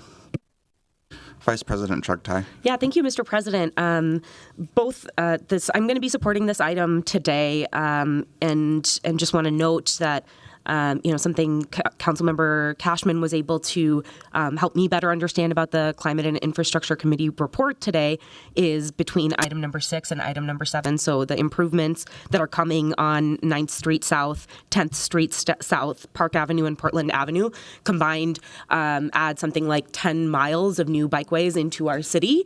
Bike lanes are, in fact, good. They save lives. They are an important part of building the infrastructure needed for us to meet our climate goals, improving safety that disproportionately harms, women in our community and people who are marginalized or systemically disenfranchised in other ways in our community is a good thing, and building the infrastructure that we need for the future we're trying to build together is really important. So bike lanes are good. So excited to support this. 10 miles of new bikeways in our city is a really, really big deal.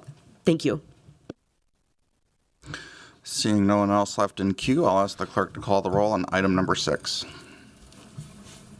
Councilmember Chavez. Aye. Councilmember Vito. No. Councilmember Ellison. Aye. Councilmember Koski. Aye. Councilmember Walmsley. Aye. Councilmember Jenkins. Aye. Councilmember Palmisano. Aye. Councilmember Chowdhury. Aye. Councilmember Cashman. Aye. Councilmember Osman. Aye. Councilmember Rainville. No. Vice President Chugtai. Aye. President Payne. Aye. There are 11 ayes and 2 nays. That item carries, and that completes the committee's report. The next report is from the Committee of the Whole, which will be presented by that committee's chair, Councilmember Chavez. Thank you, President Payne. The Committee of the Whole is bringing 7 items forward. Item number 1 is accepting a grant for the fire department to purchase clip-on gas monitors. Item number 2 is approving a legislative directive related to case clearance rates within the police department. Item number 3 is approving a legislative directive related to imperious services. Item number 4 is authorizing numerous contracts for violence prevention services. Item number 5 is authorizing acquisition of properties for a public works water distribution maintenance facility.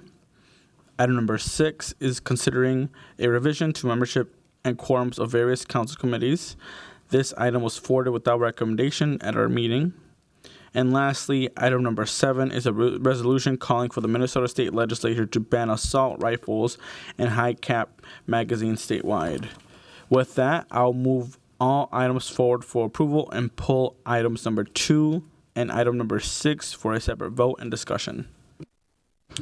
Councilmember Chavez has moved approval of the committee report minus items 2 and 6. Is there any discussion on the remainder of the items? Councilmember Wansley. Thank you, President Payne. I just want to make some brief comments around item number 5, which is the acquisition of 2700, 2701, and 2705 Have University Avenue Northeast. All purchases related to the Public Works Water Distribution Maintenance Facility. When this came before the Committee of the Whole on Tuesday, of course, like I shared comments about how this item helps the city close a chapter on the location of the city's water maintenance facility, and gives us also the opportunity to close a chapter on the Roof Depot site, which has been something that community has been advocating for over 10 years. And the city purchased this site back in 2016 while knowing that it did not have the full backing of community support. And despite that clear resistance and disapproval from community, this particular administration and city staff pushed forward, and that decision has been one of the most expensive mistakes we could have made. And now for 10 years, community members have worked to put forward a hopeful and generative vision for the Roof Depot site. And even as Mayor Fry recently to come to the table to really figure out a pathway forward on our upcoming purchase agreement. But in light of those efforts, or in spite of those efforts, we learned this week Mayor Fry rejected the counteroffer from many of our East Phillips neighbors who have organized for a positive vision and have garnered citywide support behind that vision for this site. And once again, we are potentially put in a position where we are going to continue wasting taxpayer dollars and continue experiencing damage to the city's reputation, things that are preventable. And with that said, again, we could have had the opportunity to close both chapters and have the opportunity through Mayor Fry to show leadership of working with community on something that's really, really positive, and that sets a national standard for how we do community-led development, especially around renewable energy, and champion communities' bold and innovative solutions towards our realities of climate change. And as opposed to leaning into that opportunity, it was rejected. So I am, of course, as we're considering the passage of this acquisition of parcels for the new site, simply urging Mayor Fry to go back to the negotiation table with our East Phillips neighbors to forge a pathway forward for the community's vision to be realized. Let's not keep wasting time on this. Let's not keep wasting taxpayer dollars on this. And I'm looking forward to working with my colleagues, regardless of the actions that Mayor Fry takes. Hopefully, is going back to the table for us to figure out how we can continue working as we have to support the community-led vision around that site, being the Roof Depot site. So comments I wanted to share, and look forward to next coming weeks of actions that we bring forward. Seeing no one else left in queue, I'll ask the clerk to call the roll on all items except 2 and 6. Councilmember Chavez. Aye. Councilmember Vita. Aye. Councilmember Ellison. Aye. Councilmember Koski. Aye. Councilmember Wansley. Aye. Councilmember Jenkins. Aye. Councilmember Palmisano. Aye. Councilmember Chowdhury. Aye. Councilmember Cashman. Aye. Councilmember Osmond. Aye. Councilmember Rainville. Aye. Vice President Sugtai. Aye. President Payne. Aye. There are 13 ayes. Those items carry. Next, we will take up item number 2, a legislative directive on police department case clearance rates. I'll recognize Councilmember Cashman. Thank you, President Payne. I am bringing a substitute for this today, which I sent to you all and noticed in our committee of the whole. The substitute does change the date from October 1st to October 29th for the information to come back, and also identifies that while we do have 2024 investigation clearance rates, we do not yet have that information for 2025. So I have included that we will be asking for that information in 2026 when the information becomes available. I also had the chance to meet with Hennepin County Attorney Mary Moriarty yesterday to talk a little bit more about the collaboration and investigations that's happening between MPD and the Hennepin County Attorney's Office, just to understand a little bit better how we can improve in actually creating a culture of accountability around closing cases, around providing answers to the community members who are impacted by crimes. And in particular, Loring Park really has struggled with gun violence this summer. Many fatal and non-fatal shootings have gone uninvestigated. I am deeply concerned by Justin Juice Marshall, who was shot and still doesn't have answers around what happened. And I think for our communities to be able to heal from trauma and crimes that occur, we need to be able to dedicate more resources and provide more transparency around the investigations. And I think that it's important for us as we come into our budget season here at the end of the year to be understanding the amount of resources that's being dedicated towards training all of the new CSOs and cadets that are being hired into MPD, kind of what those pipelines are for becoming investigators. I really appreciate the investigators that I have been able to work with in Precinct 1 and Precinct 5, but I think the capacity is just not as high as it needs to be in that area. So this legislative directive will help us have a better understanding of where things are at and make some decisions going forward.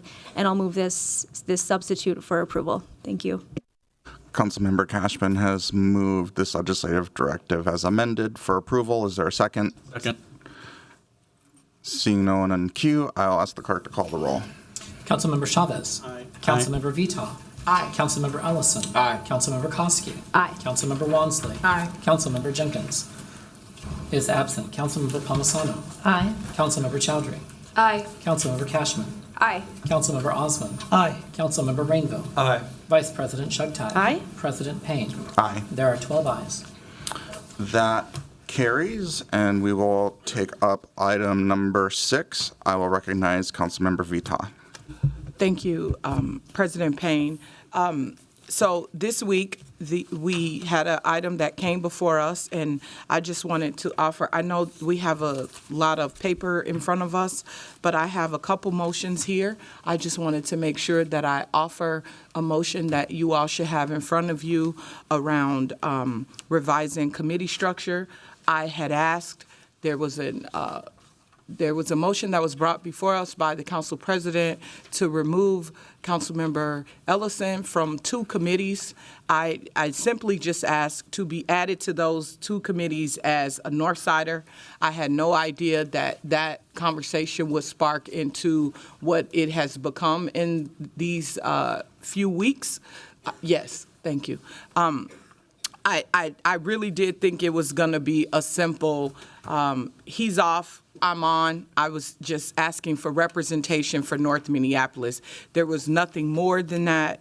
And the original resolution that the council president brought before it, I had offered a substitute that clearly was not going to fit for this body. So I've offered a different resolution, and it is the resolution that asked my colleagues to create a committee of the whole sort of how do I say this? It's really about, yeah, thank you.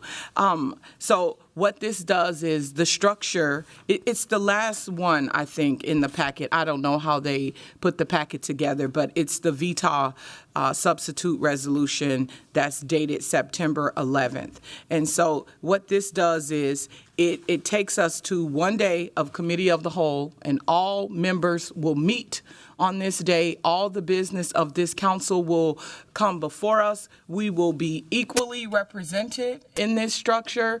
Everyone gets to vote on behalf of their wards on all matters that will then come before the council. So this does take away the 6 days of individual committee meetings and the 6-person committee membership. And again, we will all equally have representation. If you're not there, you're not there. But if you are there, you get to vote, and it moves on. It moves everything to full council if it passes. And so that's what I'm asking now, because what is important to me is that Northside has representation. That's all I was asking for 3 weeks ago, and that's all I'm asking this body for today, is to make sure that when these matters come up, that someone is there to speak to Northside residents if they attend these meetings and have questions, or if, like I said previously, Councilmember Ellison and I have always worked together on issues that are about the North Side, whether that's by the phone, in person, in the elevator, in the stairwell, wherever. We've always worked on matters that cover the North Side. And this version of these committees, in my opinion, and I hope you all support it too, will cover that. Councilmember VETA has moved the resolution dated September 11th. Is there a second for that? And that's been seconded. I'll recognize Councilmember Cashman. Thank you, President Payne. I just had a couple of questions for Councilmember VETA about how this would work in terms of who is chairing the committee of the whole meeting during all of the different committees. So, for example, when it comes to the C&I agenda items, would the chair be turned over to me to lead that portion, or would it all fall under President Payne? And then secondly, how would logistically with agenda setting, how would that work? Thank you for the question, Councilmember Cashman. So the chair of Committee of the Whole is Councilmember Chavez, and I'm sure we can ask the clerk the specific details of this. This model has been done before on the City Council, so I would appreciate if Clerk Carl could speak to the specifics on this. Mr. Clerk. Mr. President, as Councilmember VETA indicated, we did use this sort of a model in terms of the city's initial response to COVID. And so what we did is simply collapse all of our standing committees into one committee. It was called the Policy Oversight and Government or Governance Oversight Committee, POGO for short. And so the POGO committee was all committees wrapped in one. It had a chair, just like a standing committee. That chair ran the committee agenda setting and ran the meeting. So it would not be as in other situations where the committee of the whole has a standing subcommittee and the committee of the whole chair turns it over to the subcommittee chair. It would simply be that the committee of the whole chair runs that committee process. Thank you. Is it possible to turn over the chair to the existing chairs since none of the chairs are changing? Mr. Clerk. Mr. President, certainly if the chair wishes to have another council member help lead the meeting for certain portions, that's within the body's control. The purpose of the chair is to run the meeting, and if the chair wishes to defer to a different member to lead on one or multiple items, that's at the discretion of the chair, subject to the will of the body. Yeah. Subcommittee style. Councilmember Cashman, when I served on the park board, it was what you described, right? Like we did committees first and then the full park board business. I'm not opposed to that. If the gavel gets passed throughout the day, I mean, this is a one long day that I'm here for, right? And so like if you want to do subcommittee style or if this body agrees to that, I am completely open to that.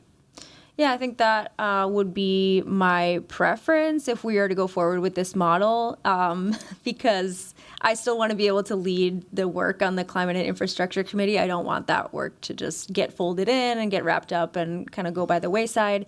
And then my other question here is if we would return to regular committee structures in our next term in 2026 so that we can give these topics the attention that they deserve in subdividing up the committees based on expertise, right? So our So that would communities- be up to council leadership in the next term. That's Yeah. not something that I'm just hoping that this gets us through where we are now. Yes. Okay, I understand that. I just wanted to emphasize that that would be an important thing for us all to talk about now and kind of commit ourselves to, because I think it's important to have those committees, while at the same time, given the time constraints with just 6 or 7 cycles left and a huge focus on budget that we're going to be working on, I think this is And budget a would fine be idea. separate. Budget would be its own committee. So outside of committee of the whole, we will take up budget as a separate committee in addition to this. So all of the staff presentations and the items related to the mayor's budget and the city's budget would be a different day, Councilmember Cashman. Thank you for that. Outside of the other standing committees and committee of the whole. Okay, thanks. Councilmember Rainville. Thank you. I'm going to vote in support of this. I think it's a wise move. It takes in effect Councilmember Ellison's new opportunity. It takes in effect that if we start to shuffle these committees, there's going to be winners and losers and thus create hard feelings. And the model that happened during COVID works. So I think we should support Councilmember Vita's effort to move this forward in the least divisive way. Councilmember Palmisano. Thank you, Mr. Chair. We don't need to have committees. We choose as a body to have committees. Councilmember Chavez made a good point on Tuesday about equity and representation on committees. And I will support moving all committee work to committee of the whole. And I'm willing to let Chair Chavez manage the work from there. I'd imagine he would need a break, just as chairs do all the time. During COVID, those were long sessions, but we were remote. And people handed that chair off to different subject matter experts even from time to time. I don't think this is a long-term solution for council committee work, but it does let us complete this term knowing that every community is represented. And another piece of this model is something that I've heard Councilmember Payne say in the past about how showing that we are a full-time body. And that's important because the actions that have happened here over the past few weeks really point out that people elected to this body feel it can be a part-time job. That is not how I treat this role or how others on this body do. But this doesn't bode well for the Charter Commission and their deliberations who are considering further changes that could easily make this a part-time council eventually. We also have to hold our heads up in lame duck session at the end of this year to set salaries for the next council term. How does that look when we've had these conversations over the past few weeks? I think we should be a model of how we treat residents and taxpayer dollars, and that's not as an exception, but in seriousness, in full seriousness. And this work brings us all into that conversation for the remainder of the term. Thank you. Councilmember Osmond. Thank you, Council President. I will tell you that this is a bad idea, and I'll cite why it's a bad idea. First of all, we have been using a model that worked for us. Each chair has an experience and knows the committee. He knows the staff. He is expert in that field. Business, Housing, and Zoning Committee, that's my committee of the chair. So, and let us remind us, we only have 6 weeks left, and we're trying to scramble everything and start over. This is a bad idea because Biz committee itself lasts 4 hours, lasts long time. What's included Biz committee? Public hearing, quasi-judicial. Some of us might not share what quasi-judicial is, and appeals and that kind of process. And I cannot imagine what our professional staff will think. Are we trying to bring all of them here? Because each committee has huge number of staff that come, prepare, do what they do best, present their presentations, have suggestions, recommend items to approve. Have we considered our staff? Did we have a conversation with our staff? Is the seats enough for our staff that we have? There's plenty of things that I cannot see having one day for all committees. Administration, enterprise, the budget, which is coming up, the business and zone committee, which lasts over 4 hours, the climate. Am I forgetting some? There's plenty of meetings that will take place. So it might sound good, but this is really a bad idea. We only have 6 weeks left. Let's figure out a way that works for everyone, especially our staff who are, has been doing a great work. And I want to thank CBED staff and regulatory services and all of them that come and put all their work and all their energy to BIS committee. Think about this. I know BIS committee. I have been a member for the last 5 years. It's a huge committee that comes with all kind of public hearing, appeal process, and everything. And that taking care of that in one day is not ideal. So it's a bad idea, and I would encourage everyone to vote against this motion. Thank you. Councilmember Chowdhury. Thank you, President Payne. This is truly a very, very interesting discussion as we're contemplating, and I hope we can figure out a solution so we can move forward to the business of this body and the work of the city. That's what I'm looking forward to. I will first say I'm a council member that sometimes I show up here at 6 a.m. and I'm working, and there's been nights where I've had to stay here until 9 p.m. This is a full-time job. I work 7 days a week. Every once in a while, I'll take a day for healthcare appointments, other things that I need to take care of, and these committees are the workhorses of the work that we do as council. And while we might just have 6 weeks left, there are certain things that come before our committees that impact our residents. And those things take a lot of time. So if I think about climate and infrastructure committee, right, there's going to be legislative directives and public hearings, especially for residents that are getting special assessments that they need to come and speak to. I think about the Business Housing Zoning Committee, one of our largest committee where staff is really, really engaged. We still have multiple ordinances that will come before us that have public hearings. We have quasi-judicial issues that oftentimes in one quasi-judicial issue alone, one agenda item can take 45 minutes, and they're extremely technical in nature. We also have multiple public hearings. So just to imagine sitting through Committee of the Whole and go through the work of all of the ordinances, all of the different public hearings that we're required to have, the quasi-judicials, it seems impossible to fit all within a day, and I'm struggling to understand how we would do it, and I'm struggling to understand how our professional staff who show up into our chambers would be able to be there feasibly in order to be ready for that committee and then also do the work that they do outside of presenting to us as council. I think our committee structures, we've been through it for the last 2 years, and I think we should operate within a committee system to continue to do the business of the city. I appreciate Councilmember Vita bringing forward something for us to consider and putting that together. I just can't support that today. I just don't think that going outside of our committee structure is, one, feasible, two, is going to serve our constituents and help us move through our business. I think it would just become all too tenuous, and just for the public hearing situation of it all, that is a non-starter just to begin with. So I can't support this proposal today. Councilmember Wansley.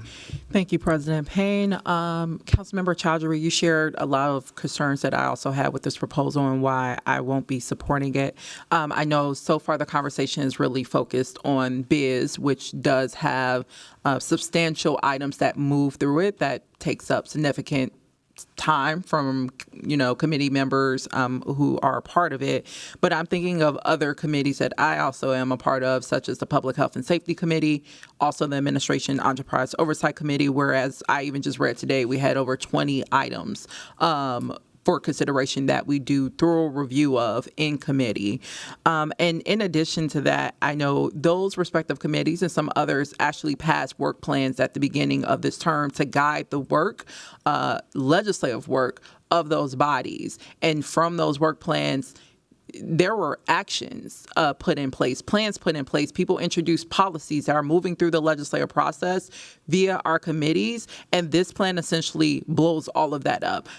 Some of us have worked to make sure subject matter experts from across the Twin Cities or even the state are coming to our committees to give presentations in the coming weeks to help us move critical work forward, such as what we even discussed earlier, responding to increasing gun violence in our communities and helping us figure out more proactive and effective solutions to that. That work is literally, or a presentation on that is literally scheduled for the coming weeks in PHS. We will not be able to listen to those subject matter experts who are doing phenomenal and data-backed work in other parts of our own Twin Cities communities.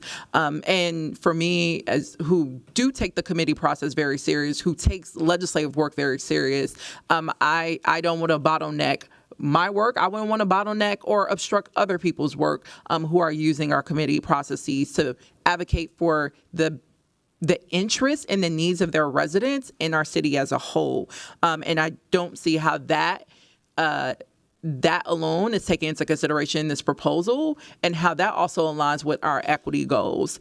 So for me, I could not support something like this. I'm interested in the subsequent motion being brought forward where I get, yes, some, as we're often encouraged amongst this body, is to engage in compromise. I think the motion that we'll essentially be hearing from Council Vice President Chuck Tai allows a compromise solution where people or council members who share concerns around committees they wanted to have representation in gets that. It takes into consideration committees that might have overrepresentation from some geographic areas like downtown on them and tries to rectify that.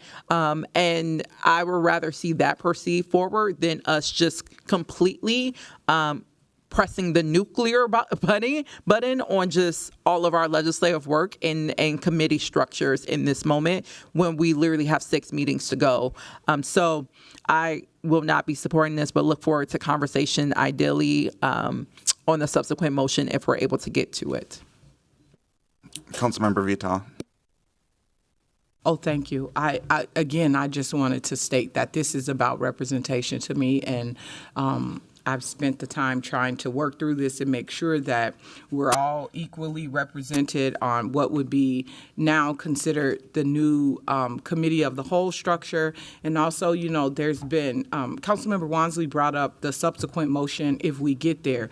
I just want to say to that, and I can speak to it there, but I didn't get a chance to talk to Northside residents about if biz or if public safety was more important for me to sit on for them. And so that's why I thought this committee of the whole structure would be a better fit for all of us, because we all get to represent our constituents over the next 6 cycles on this. I know that I was using biz as an example in committees to talk about what, like me representing to the North Side, but I equally wanted to represent the North Side on biz and public health and safety. It was simply the North Side council member was going to be taken off and a North Side council member asked to be put on. That's all it was for me. That's all it has been.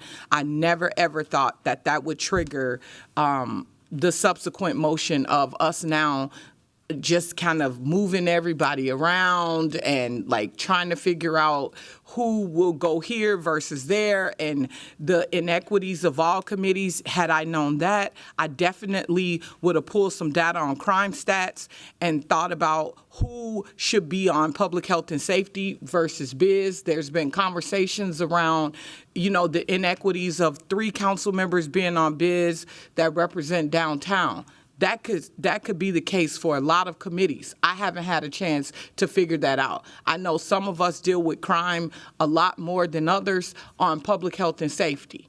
And there's people on public health and safety that don't deal with what I deal with on the north side. Again, all I asked for was to represent the community that I serve on these 2 committees for 6 council cycles, and it's turned into this. I'm really hoping that this committee of the structure, committee of the whole structure could get us through the end of this term. Everyone can represent their respective communities, and we can finish the business of the city in that way.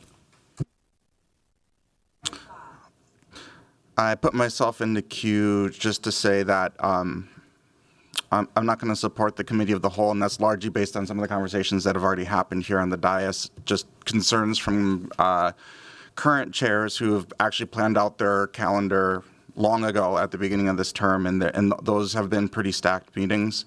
I'm actually recommending that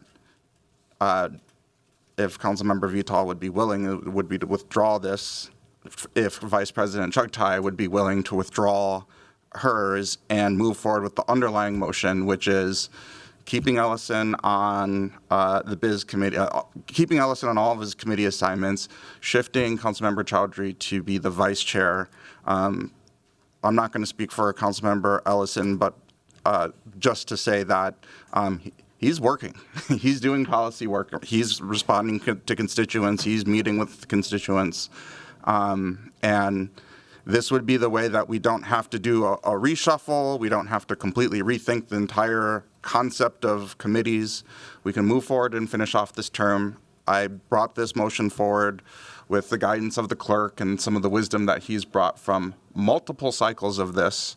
And if Councilmember Vital would be willing to withdraw this, I would ask Council Vice President Chugtai to withdraw hers and move forward with my underlying motion. I think that'd be the way that we could finish off this term and not have to completely restructure everything.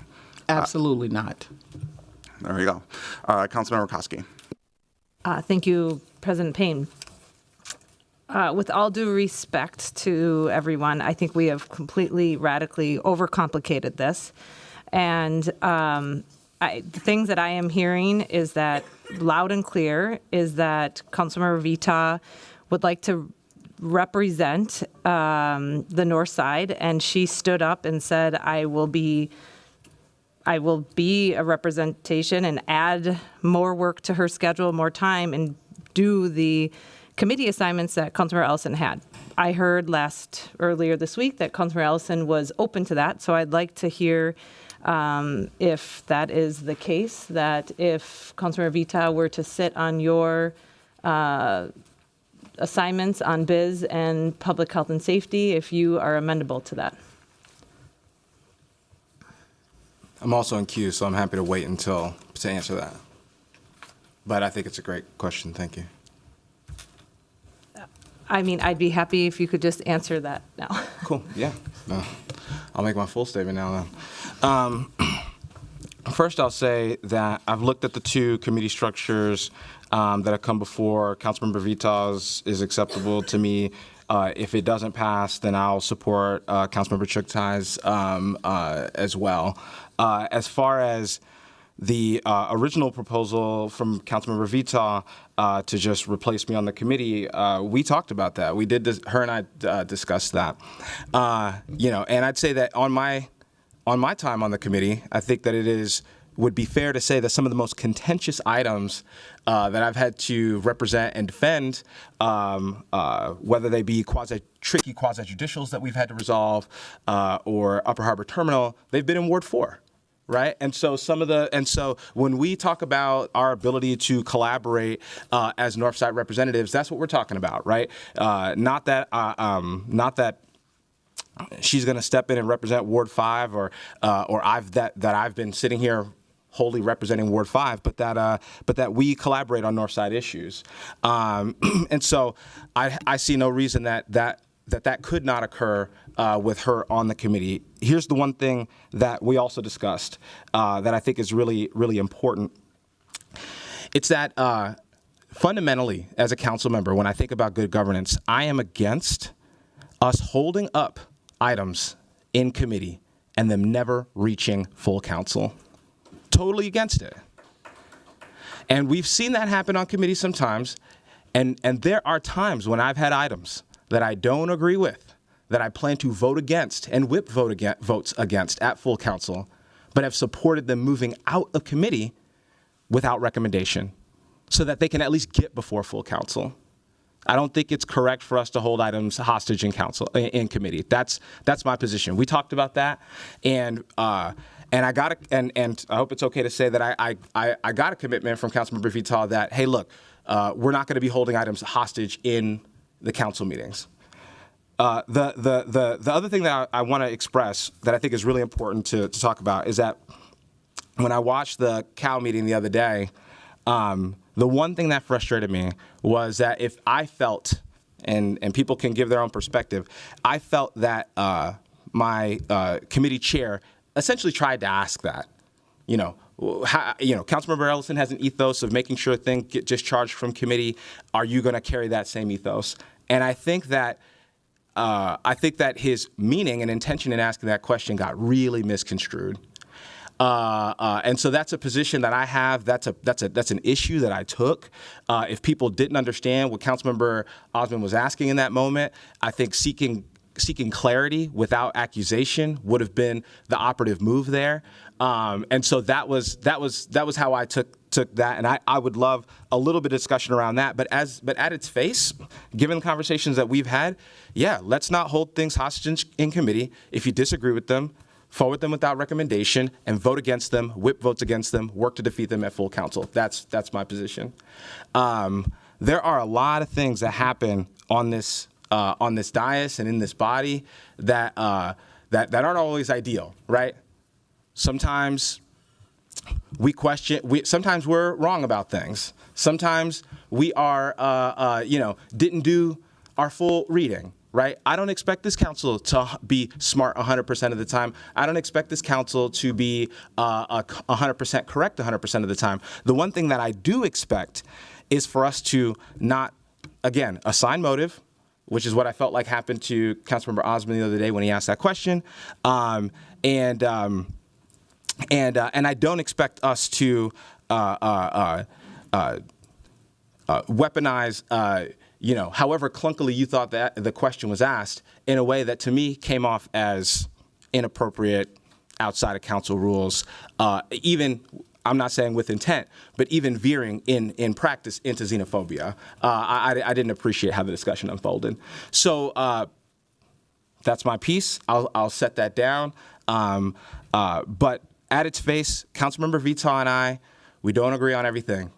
We don't share a lot of ideology, but I think the one thing that we do share is a deep and unabiding commitment to the North Side. And then the last thing I'll say, just since I have the microphone, I think that a lot has been made about how much committee assignments occupy a grand percentage of our jobs, and if that's the case, well, in my career, there have been times where you've had some folks on 4 committees and some folks on 1 committee, right?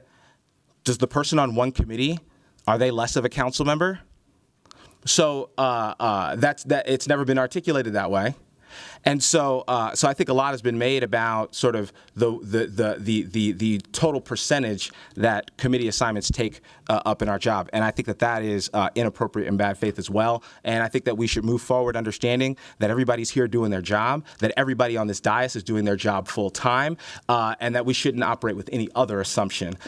So with that being said, the motion before us, I'll support it. If it doesn't prevail, I will be supporting the next motion as well. Vice President Chuck Tai. Yeah, thank you, Mr. President.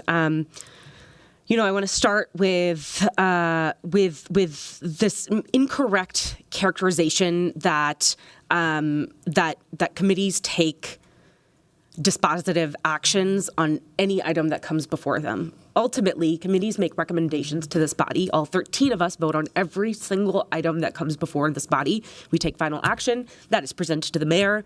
Sometimes it means we then have to continue to dispose of that item in different scenarios. But all that to say, committee assignments are not indicative of whether you get to weigh in on an issue or not. They just aren't, because ultimately the body holds the authority to pass or to approve or deny any item that comes before us. At its face value, I don't have an issue with the motion that Council Member Vita has brought forward today. Unfortunately, I will not be able to support it today because, we start a new cycle next week on Monday. And agenda settings for all committees that are scheduled for next week have already taken place. In the Biz Committee, for example, we have 3 public hearings. There will likely be business owners for at least 2 of them coming in who have likely moved around and accommodated their schedules in order to come in as small business owners and get approvals for different items that are coming before that committee. In the Climate and Infrastructure Committee, we have 4 public hearings that are scheduled for next week. Agenda setting happened yesterday. This is already planned. Staff has planned their presentations around it. People who are coming in for these public hearings have adjusted their schedules around it. So we're saying on Thursday, today, we're going to completely upend our entire structure. And by Monday, we're going to figure out redoing clerk assignments, redoing attorney assignments, rescheduling staff time for presentations, asking those who are coming in for a number of public hearings next week to again reaccommodate their schedules.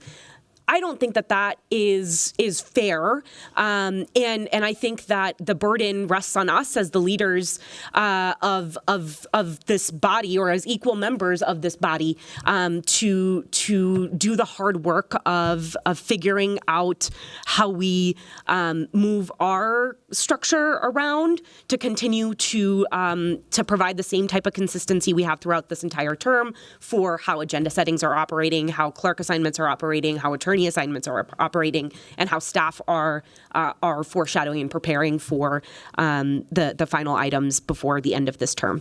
So, really appreciate the motion before us today, and unfortunately, I won't be able to support it. Councilmember Ellison, you're still in queue. Did you want to continue to speak? No, I think I've gone. No, thank you. Okay. Councilmember Palmisano, you're doing a part of order. Yes, Council Vice President mentioned that we'd be needing to rearrange schedules immediately. It's my understanding, and I just wanted to confirm that this proposal by Councilmember Vita doesn't actually take place until September 29th. So not changing people's schedules, not changing notices of different committees for this cycle. So I just think that's important. I heard that she seemed very upset by that. I would be too, but that's just not my understanding of the proposal before you. Councilmember Osman. Yeah, just last thing I'm going to say, really think about what we're doing here. Just think about this. We have not consulted with professional staff, and we're going to confuse the public. Telling you, we are going to be confusing the public. This might work for, your desire of being a member of a committee, but we're bigger than, it's a bigger city. We have a huge staff. Just think about this. I think I mentioned, I don't want to repeat it. It's a bad idea for biz staff, for biz committee, for the public, for the quasi-judicial, for the schedule, the way we set up the whole thing. We don't know what we're getting into. It might not work. Are we going to come back to fix it? Because we are getting into unknown territory. So I can imagine those meetings lasting for how long?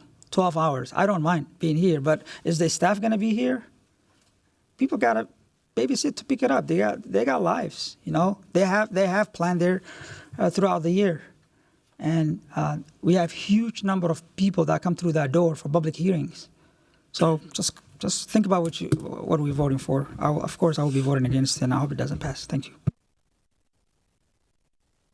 Seeing no one left in queue, I'll ask the clerk to call the roll.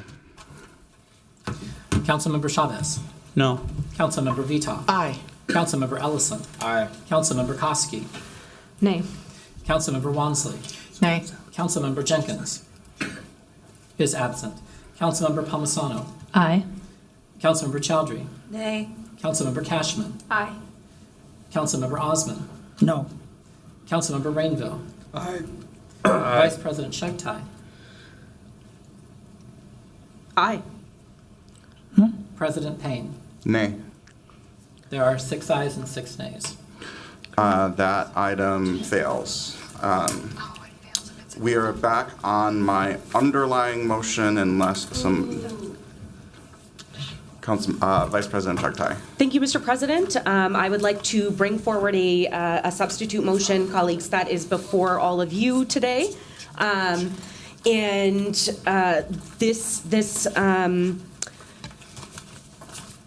I will move this item for approval and ask for a second, and then I'm happy to speak on it. All right, thank you. Mr. President, I think it's really important that we dispose of this item today and we figure out what our structure is going to look like moving forward. I ended up supporting Councilmember Vita's motion after Councilmember Palmisano pointed out the effective date, and that really changed my perspective. And I again have told Councilmember Vita, and I'll repeat it again, really appreciate her attempts to help us find a better path forward that we can find some consensus around. So this is my attempt to do the same thing. And, I think that this is a structure that not everyone is going to be happy with, but provides us with at least a path forward in which, we can keep the work of our committees moving, that accommodates the realities and allows council members, ensures that no council member is serving on all 4 of these standing committees, and that there is balance between all members being able to participate in the work of the body. It ensures that no member walks away with less committee assignments than they started with, and it ensures that on biz, which it is very important for us to be able to have quorum in biz and keep the work of biz moving, that Councilmember Vita is able to replace Councilmember Ellison there. So with that, I will ask my colleagues for their support on this and look forward to the discussion and hopefully getting to some resolution here today. Vice President Chagtai has moved amendment, and it's been seconded. I'll recognize Councilmember Vita. Thank you, President Payne. So thank you so much, Councilmember Vice President Chagtai, for your previous vote and also for the work you've done on this. I'm not going to be supporting this, one, because I just don't even understand how it was determined for me that I would rather support the North Side on biz versus public health and safety. I would have rather had a conversation with folks that I've had hundreds of people reaching out to me about what was happening here.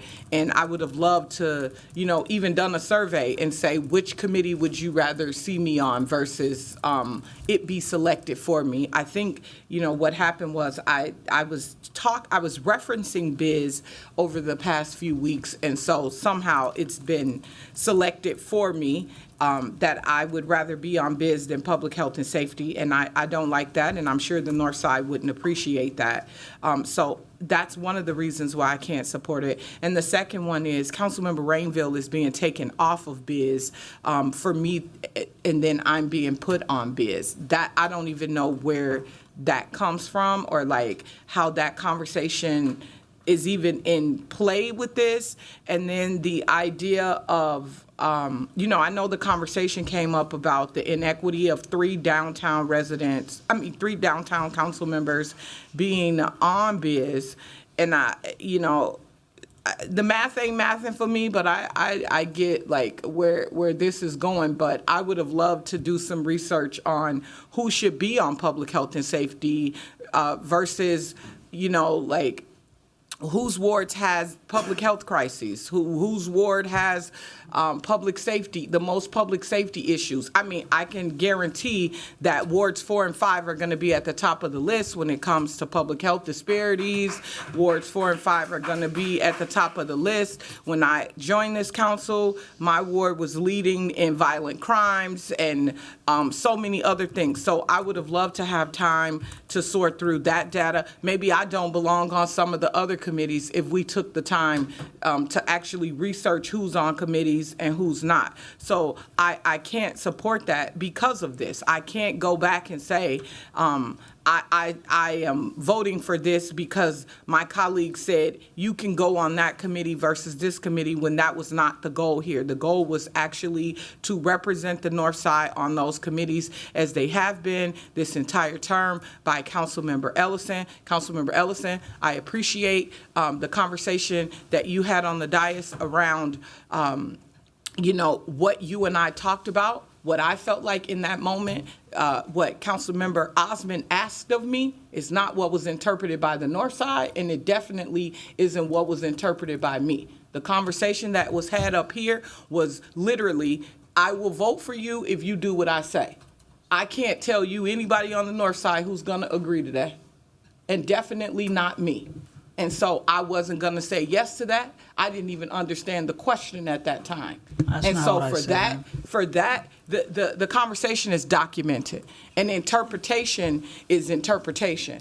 I heard what I heard, and the many people who reached out to me to ask me if they had heard what they heard what they heard. It had nothing, absolutely nothing to do with his religion or anything. It literally was the question that was before me. And I resent anything outside of that. It was a direct question towards me, and it was related to a vote. And so what does that look like for me as a council member now, saying I want to be on biz, I want to be on public health and safety, and another council member has said, I'll vote for you if you do what I say. That ain't cool. Period. It ain't cool. The documentation is there. It's recorded. And so I can't support this. I appreciate the work that's went into this. I don't know where this work is coming from, because again, all I asked was to be appointed to 2 committees. This whole conversation was downplayed to there's only 6 cycles left. That's it. There's only 6 cycles left. All I asked was to have representation for already underserved community on 6 cycles of this council's business. That's all I asked for. I literally said, there are people who come from the North Side to these committee meetings and have questions. I just want to be a friendly face for those people if they have questions. If they're here for a public hearing, I want to be able to step off the dais and go and answer those questions for them. That's all I asked for.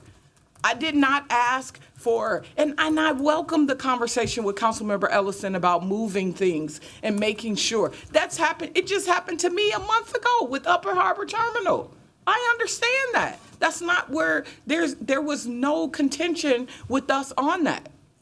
I understand business of the city and people having an opportunity to vote. What you all are saying you want here is exactly what I want. Representation and the opportunity to vote on the matters that happen on the North Side.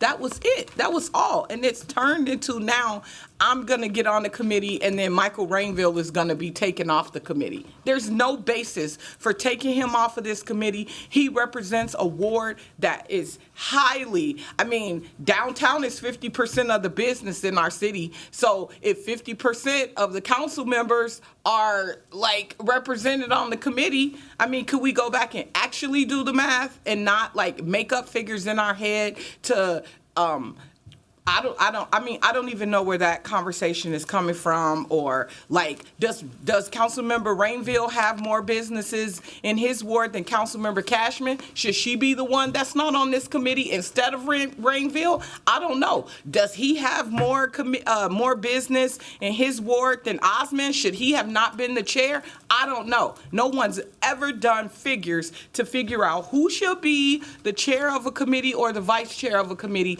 based on how their ward is affected by it. The president directed us to sit on these committees, and I just asked to replace two. That's it.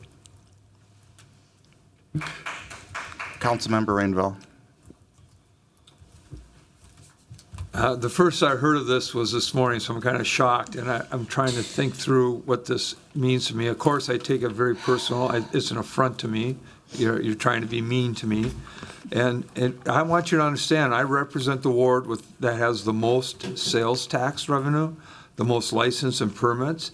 And I worked in the hospitality in downtown for 35 years for the Minneapolis Convention and Visitors Association. Now the taxpayers of the Third Ward will not have a voice on the Biz Committee if this passes. I'm being silenced because my knowledge, my support of the business community. I'm being silenced to represent the taxpayers of Ward 3.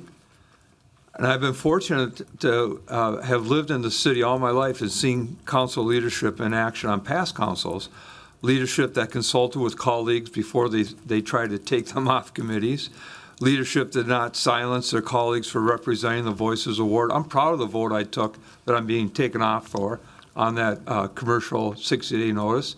That's what the people of the Ward 3 told me to do, to vote that way. And now you're punishing me for that. Shame on you. Vice President Chuck Tai. I'm sorry. Thank you, Mr. President. Councilmember Rainville, I'm really sorry you feel that way. This is not personal. This is not an attack.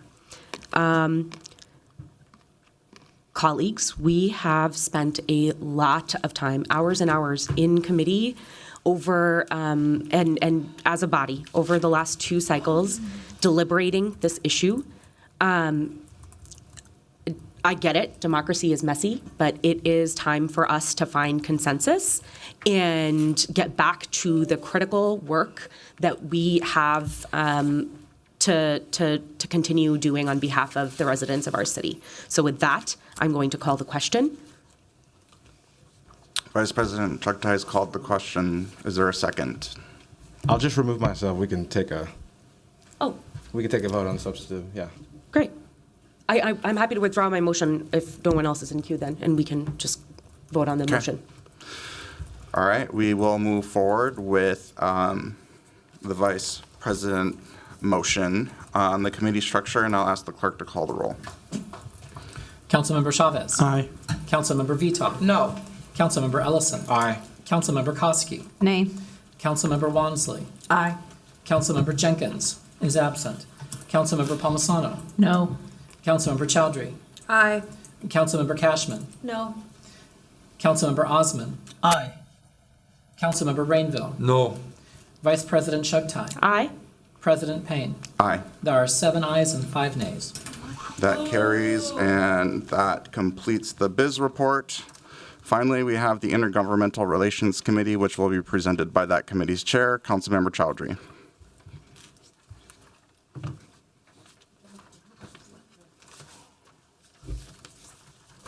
Thank you, President Payne.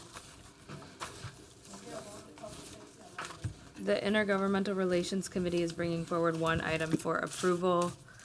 That's the Minneapolis-St. Paul International Airport Noise Oversight Committee appointment of Lauren Olson. With that, I'll move approval of all items. Councilmember Chowdhury has moved approval of the committee's report. Is there any discussion? Seeing none, I'll ask the clerk to call the roll. Councilmember Chavez. Aye. Councilmember Vito. Aye. Councilmember Ellison. Aye. Councilmember Koski. Aye. Councilmember Wansley. Aye. Councilmember Jenkins is absent. Councilmember Palmisano. Aye. Councilmember Chowdhury. Aye. Councilmember Cashman. Aye. Councilmember Osmond. Aye. Councilmember Rainville is absent. Vice President Chuck Tai. Aye. President Payne. Aye. There are 11 ayes. That carries and the report is adopted, and that completes the reports of our standing committees. The next order of business is notices. We have 3 notices today. First, I'm giving notice of intent to introduce at the next regular meeting the subject matter of an ordinance amending the Planning and Development Code, amending provisions related to the joint disparity study, expiration of the chapter, and administration and operation of the program. The second and third items are from Councilmember Chavez, who is giving notice that he intends to bring forward a motion at our next meeting to discharge from the Business, Housing, and Zoning Committee further consideration of 2 ordinances related to commercial property sale.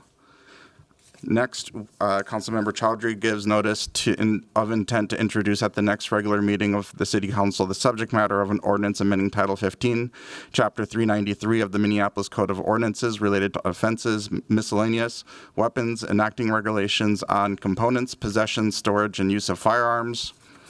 Finally, Vice President Chugtai gives notice of intent to introduce at the next regular meeting of the City Council the subject matter of an ordinance amending Title II, Chapter 40 of the Minneapolis Code of Ordinances related to administration, workplace regulations, addressing enforcement provisions and exemptions.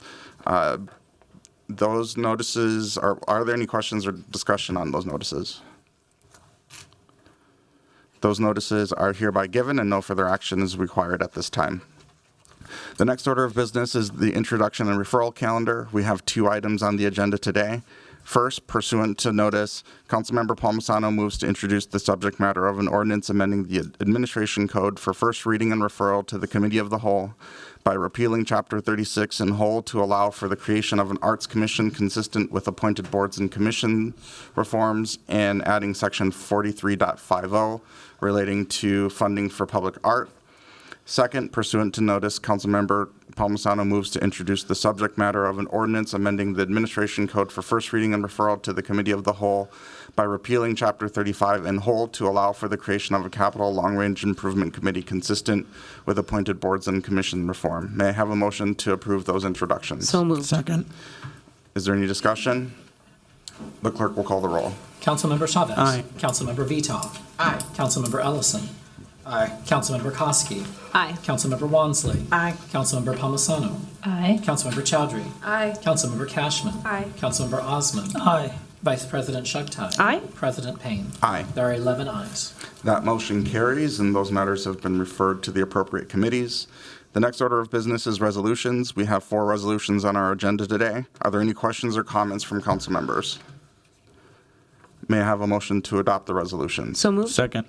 The clerk will call the roll. Councilmember Chavez. Aye. Councilmember Vitaw. Aye. Councilmember Ellison. Aye. Councilmember Koski. Aye. Councilmember Wansley. Aye. Councilmember Palmisano. Aye. Councilmember Chowdhury. Aye. Councilmember Cashman. Aye. Councilmember Osmond. Aye. Vice President Chugtai. Aye. President Payne. Aye. There are 11 ayes. That carries, and those resolutions are adopted. The next order of business is unfinished business. We have 1 item today, which is the consideration of an earned sick and save time updates ordinance. This item was originally referred to the council without recommendation by the Public Health and Safety Committee and has been postponed twice.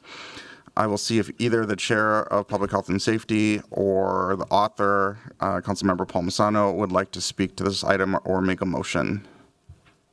Oh, I see Vice President Chugtai. Thank you, Mr. President. I understand that colleagues may remember that this is an item that has been continued a couple of times and is before us again today. I know we have a lot of stacks of paper, but this should be the last one left. We've disposed of all the other new papers. And this is a series of amendments to the ordinance brought forward by Councilmember Palmisano. So for context, you may remember Councilmember Palmisano worked with our staff and in civil rights, along with the city attorney's office, to bring forward a series of amendments to the city's earned sick and safe time policy to align it with the state's sick and safe time policy that was approved by the legislature a couple of years ago. The amendments before you are largely technical in nature, except for the very last one. You'll see a lot of underlines here. The amendments that I'm offering are all ones that are highlighted in yellow. The most substantive one, as I mentioned, is the one on the very last page. which just removes language around collective bargaining agreements. So this is just making sure that employees in the city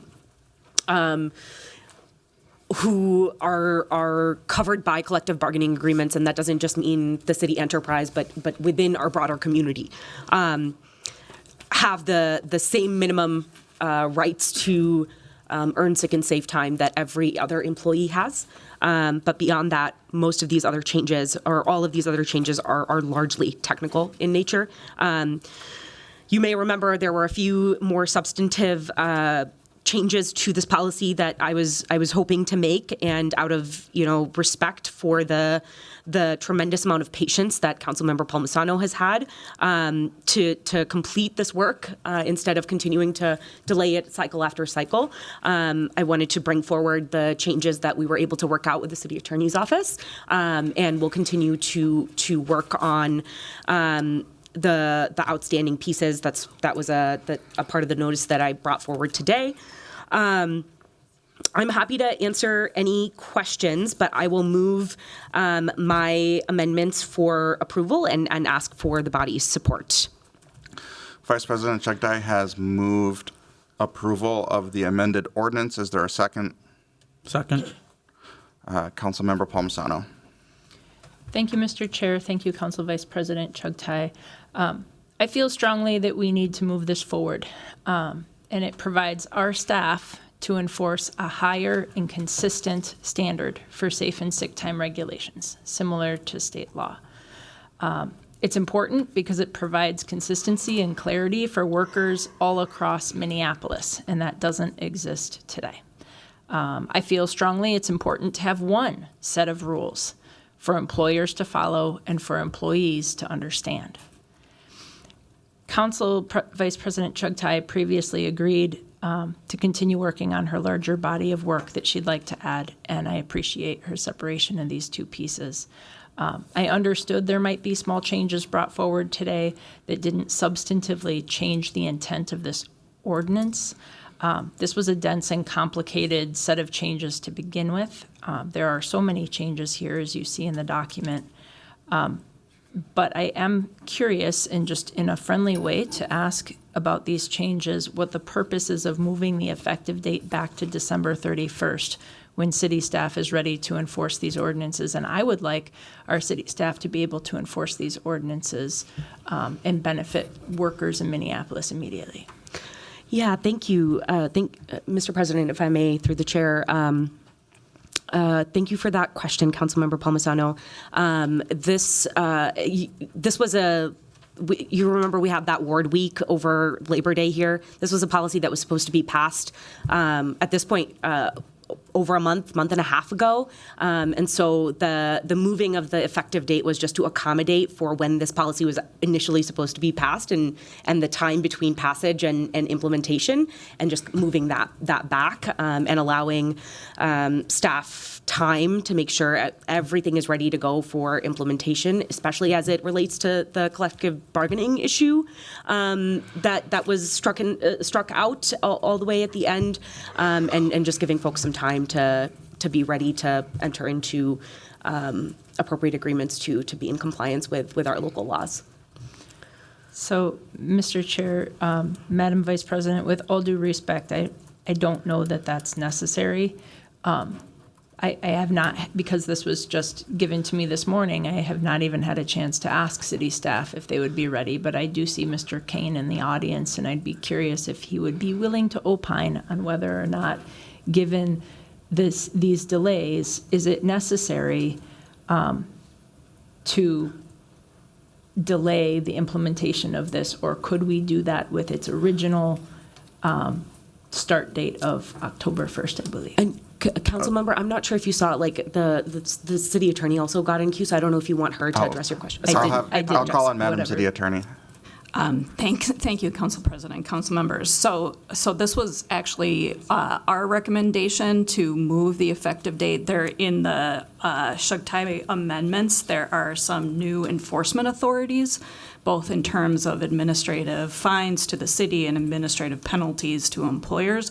That's going to take a bit of time for staff to kind of get the infrastructure ready for those things and gives some time of notice to employers that there are some more penalties. So it was our recommendation that we move the effective date to the December 31st date. I see. I was not aware of that. So thank you for that clarification. Thank you for taking then that advice. I would think that offering more flexibility wouldn't, but okay, I can appreciate that. And then it also seems like, per my next question, that the city attorney has had time to review and vet all of these changes and does not see that these changes change the spirit or intentions of this ordinance, which is to be more in compliance with state law. Madam City Attorney. Council President, council members. So the substantive provisions are in line with the state statute. There, again, are some additional enforcement mechanisms that don't exist under the state statute, but that would give some more tools in the toolbox of the enforcement agency to be able to address the potential issues and violations. Thank you. Vice President Chuktai, you're in queue. Thank you, Mr. President. I'm sorry, you folks may be able to see that I'm struggling with a cough, so wasn't able to get through a couple more things that I just wanted to mention. I want to sincerely thank our city attorney Anderson and Assistant City Attorney Kane for their diligence and hard work and collaboration with my office in getting these amendments vetted and prepared and ready to go for today. They were in working with us until the late hours of last night and early this morning to make sure everything was actually fully ready to go, and I apologize that meant that this was sent to colleagues this morning prior to our council meeting. So, want to thank them for all of their hard work. I want to thank the Workplace Advisory Committee for their review of this policy and making a series of recommendations to us on making updates to our sick and safe time policy. We weren't able to accommodate right now all of the recommendations they made to us, but this is important progress in the right direction, and I think is going to be tremendously beneficial to working people in our city. Want to thank Councilmember Palmisano for taking the lead on bringing this policy forward, and most importantly, I want to thank the working people, the day-to-day union members, non-unionized low-wage workers who have led the way on the establishment of this policy several years ago, leading our state in establishing this in the first place, and then again continuing their advocacy at the state level, and then back again here at the city. We are better for all of your work, for your advocacy, and all that you do to improve our community. Thank you. Seeing no one else left in queue, I'll ask the clerk to call the roll on the Chuktai motion. Councilmember Chavez. Aye. Councilmember Vital. Aye. Councilmember Ellison. Aye. Councilmember Koski. Aye. Councilmember Wansley. Aye. Councilmember Palmisano. Aye. Councilmember Chowdhury. Aye. Councilmember Cashman. Aye. Councilmember Osman. Aye. Vice President Chuktai. Aye. President Payne. Aye. There are 11 ayes. That carries and the motion is adopted. Our next order of business is announcements. Are there any announcements from council members? Councilmember Wansley. Thank you, President Payne. Yeah, that wasn't on me. Okay. I just want to encourage my colleagues as well as the public to go to the University of Minnesota today and the coming days. Teamsters 320, which are critical service workers who help the University of Minnesota function and operate daily and meet the needs of residents, well, specifically student residents. They are striking and they are facing escalating actions from the U of M administrative leadership, as well as the university police, who've spent the past 24 hours since they've been on strike arresting and antagonizing striking workers.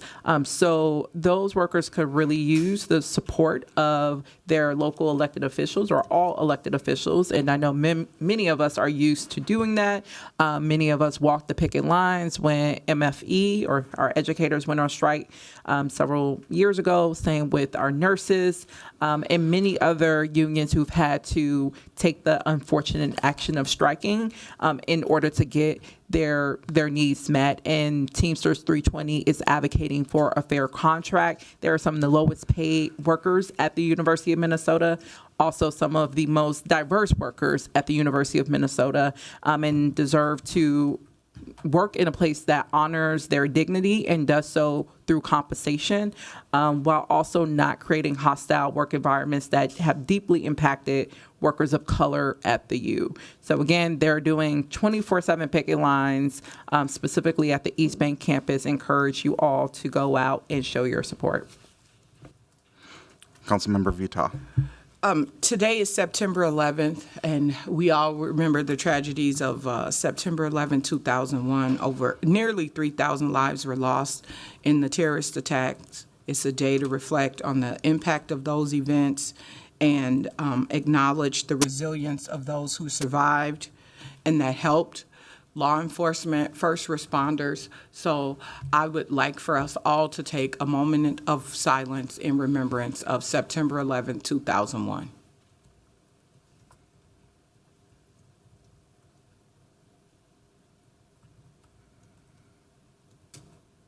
Thank you.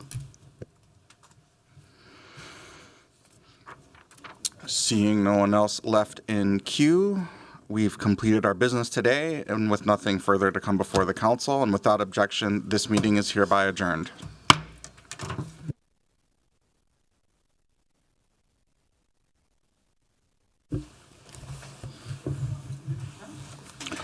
Thank you for trying, Koski.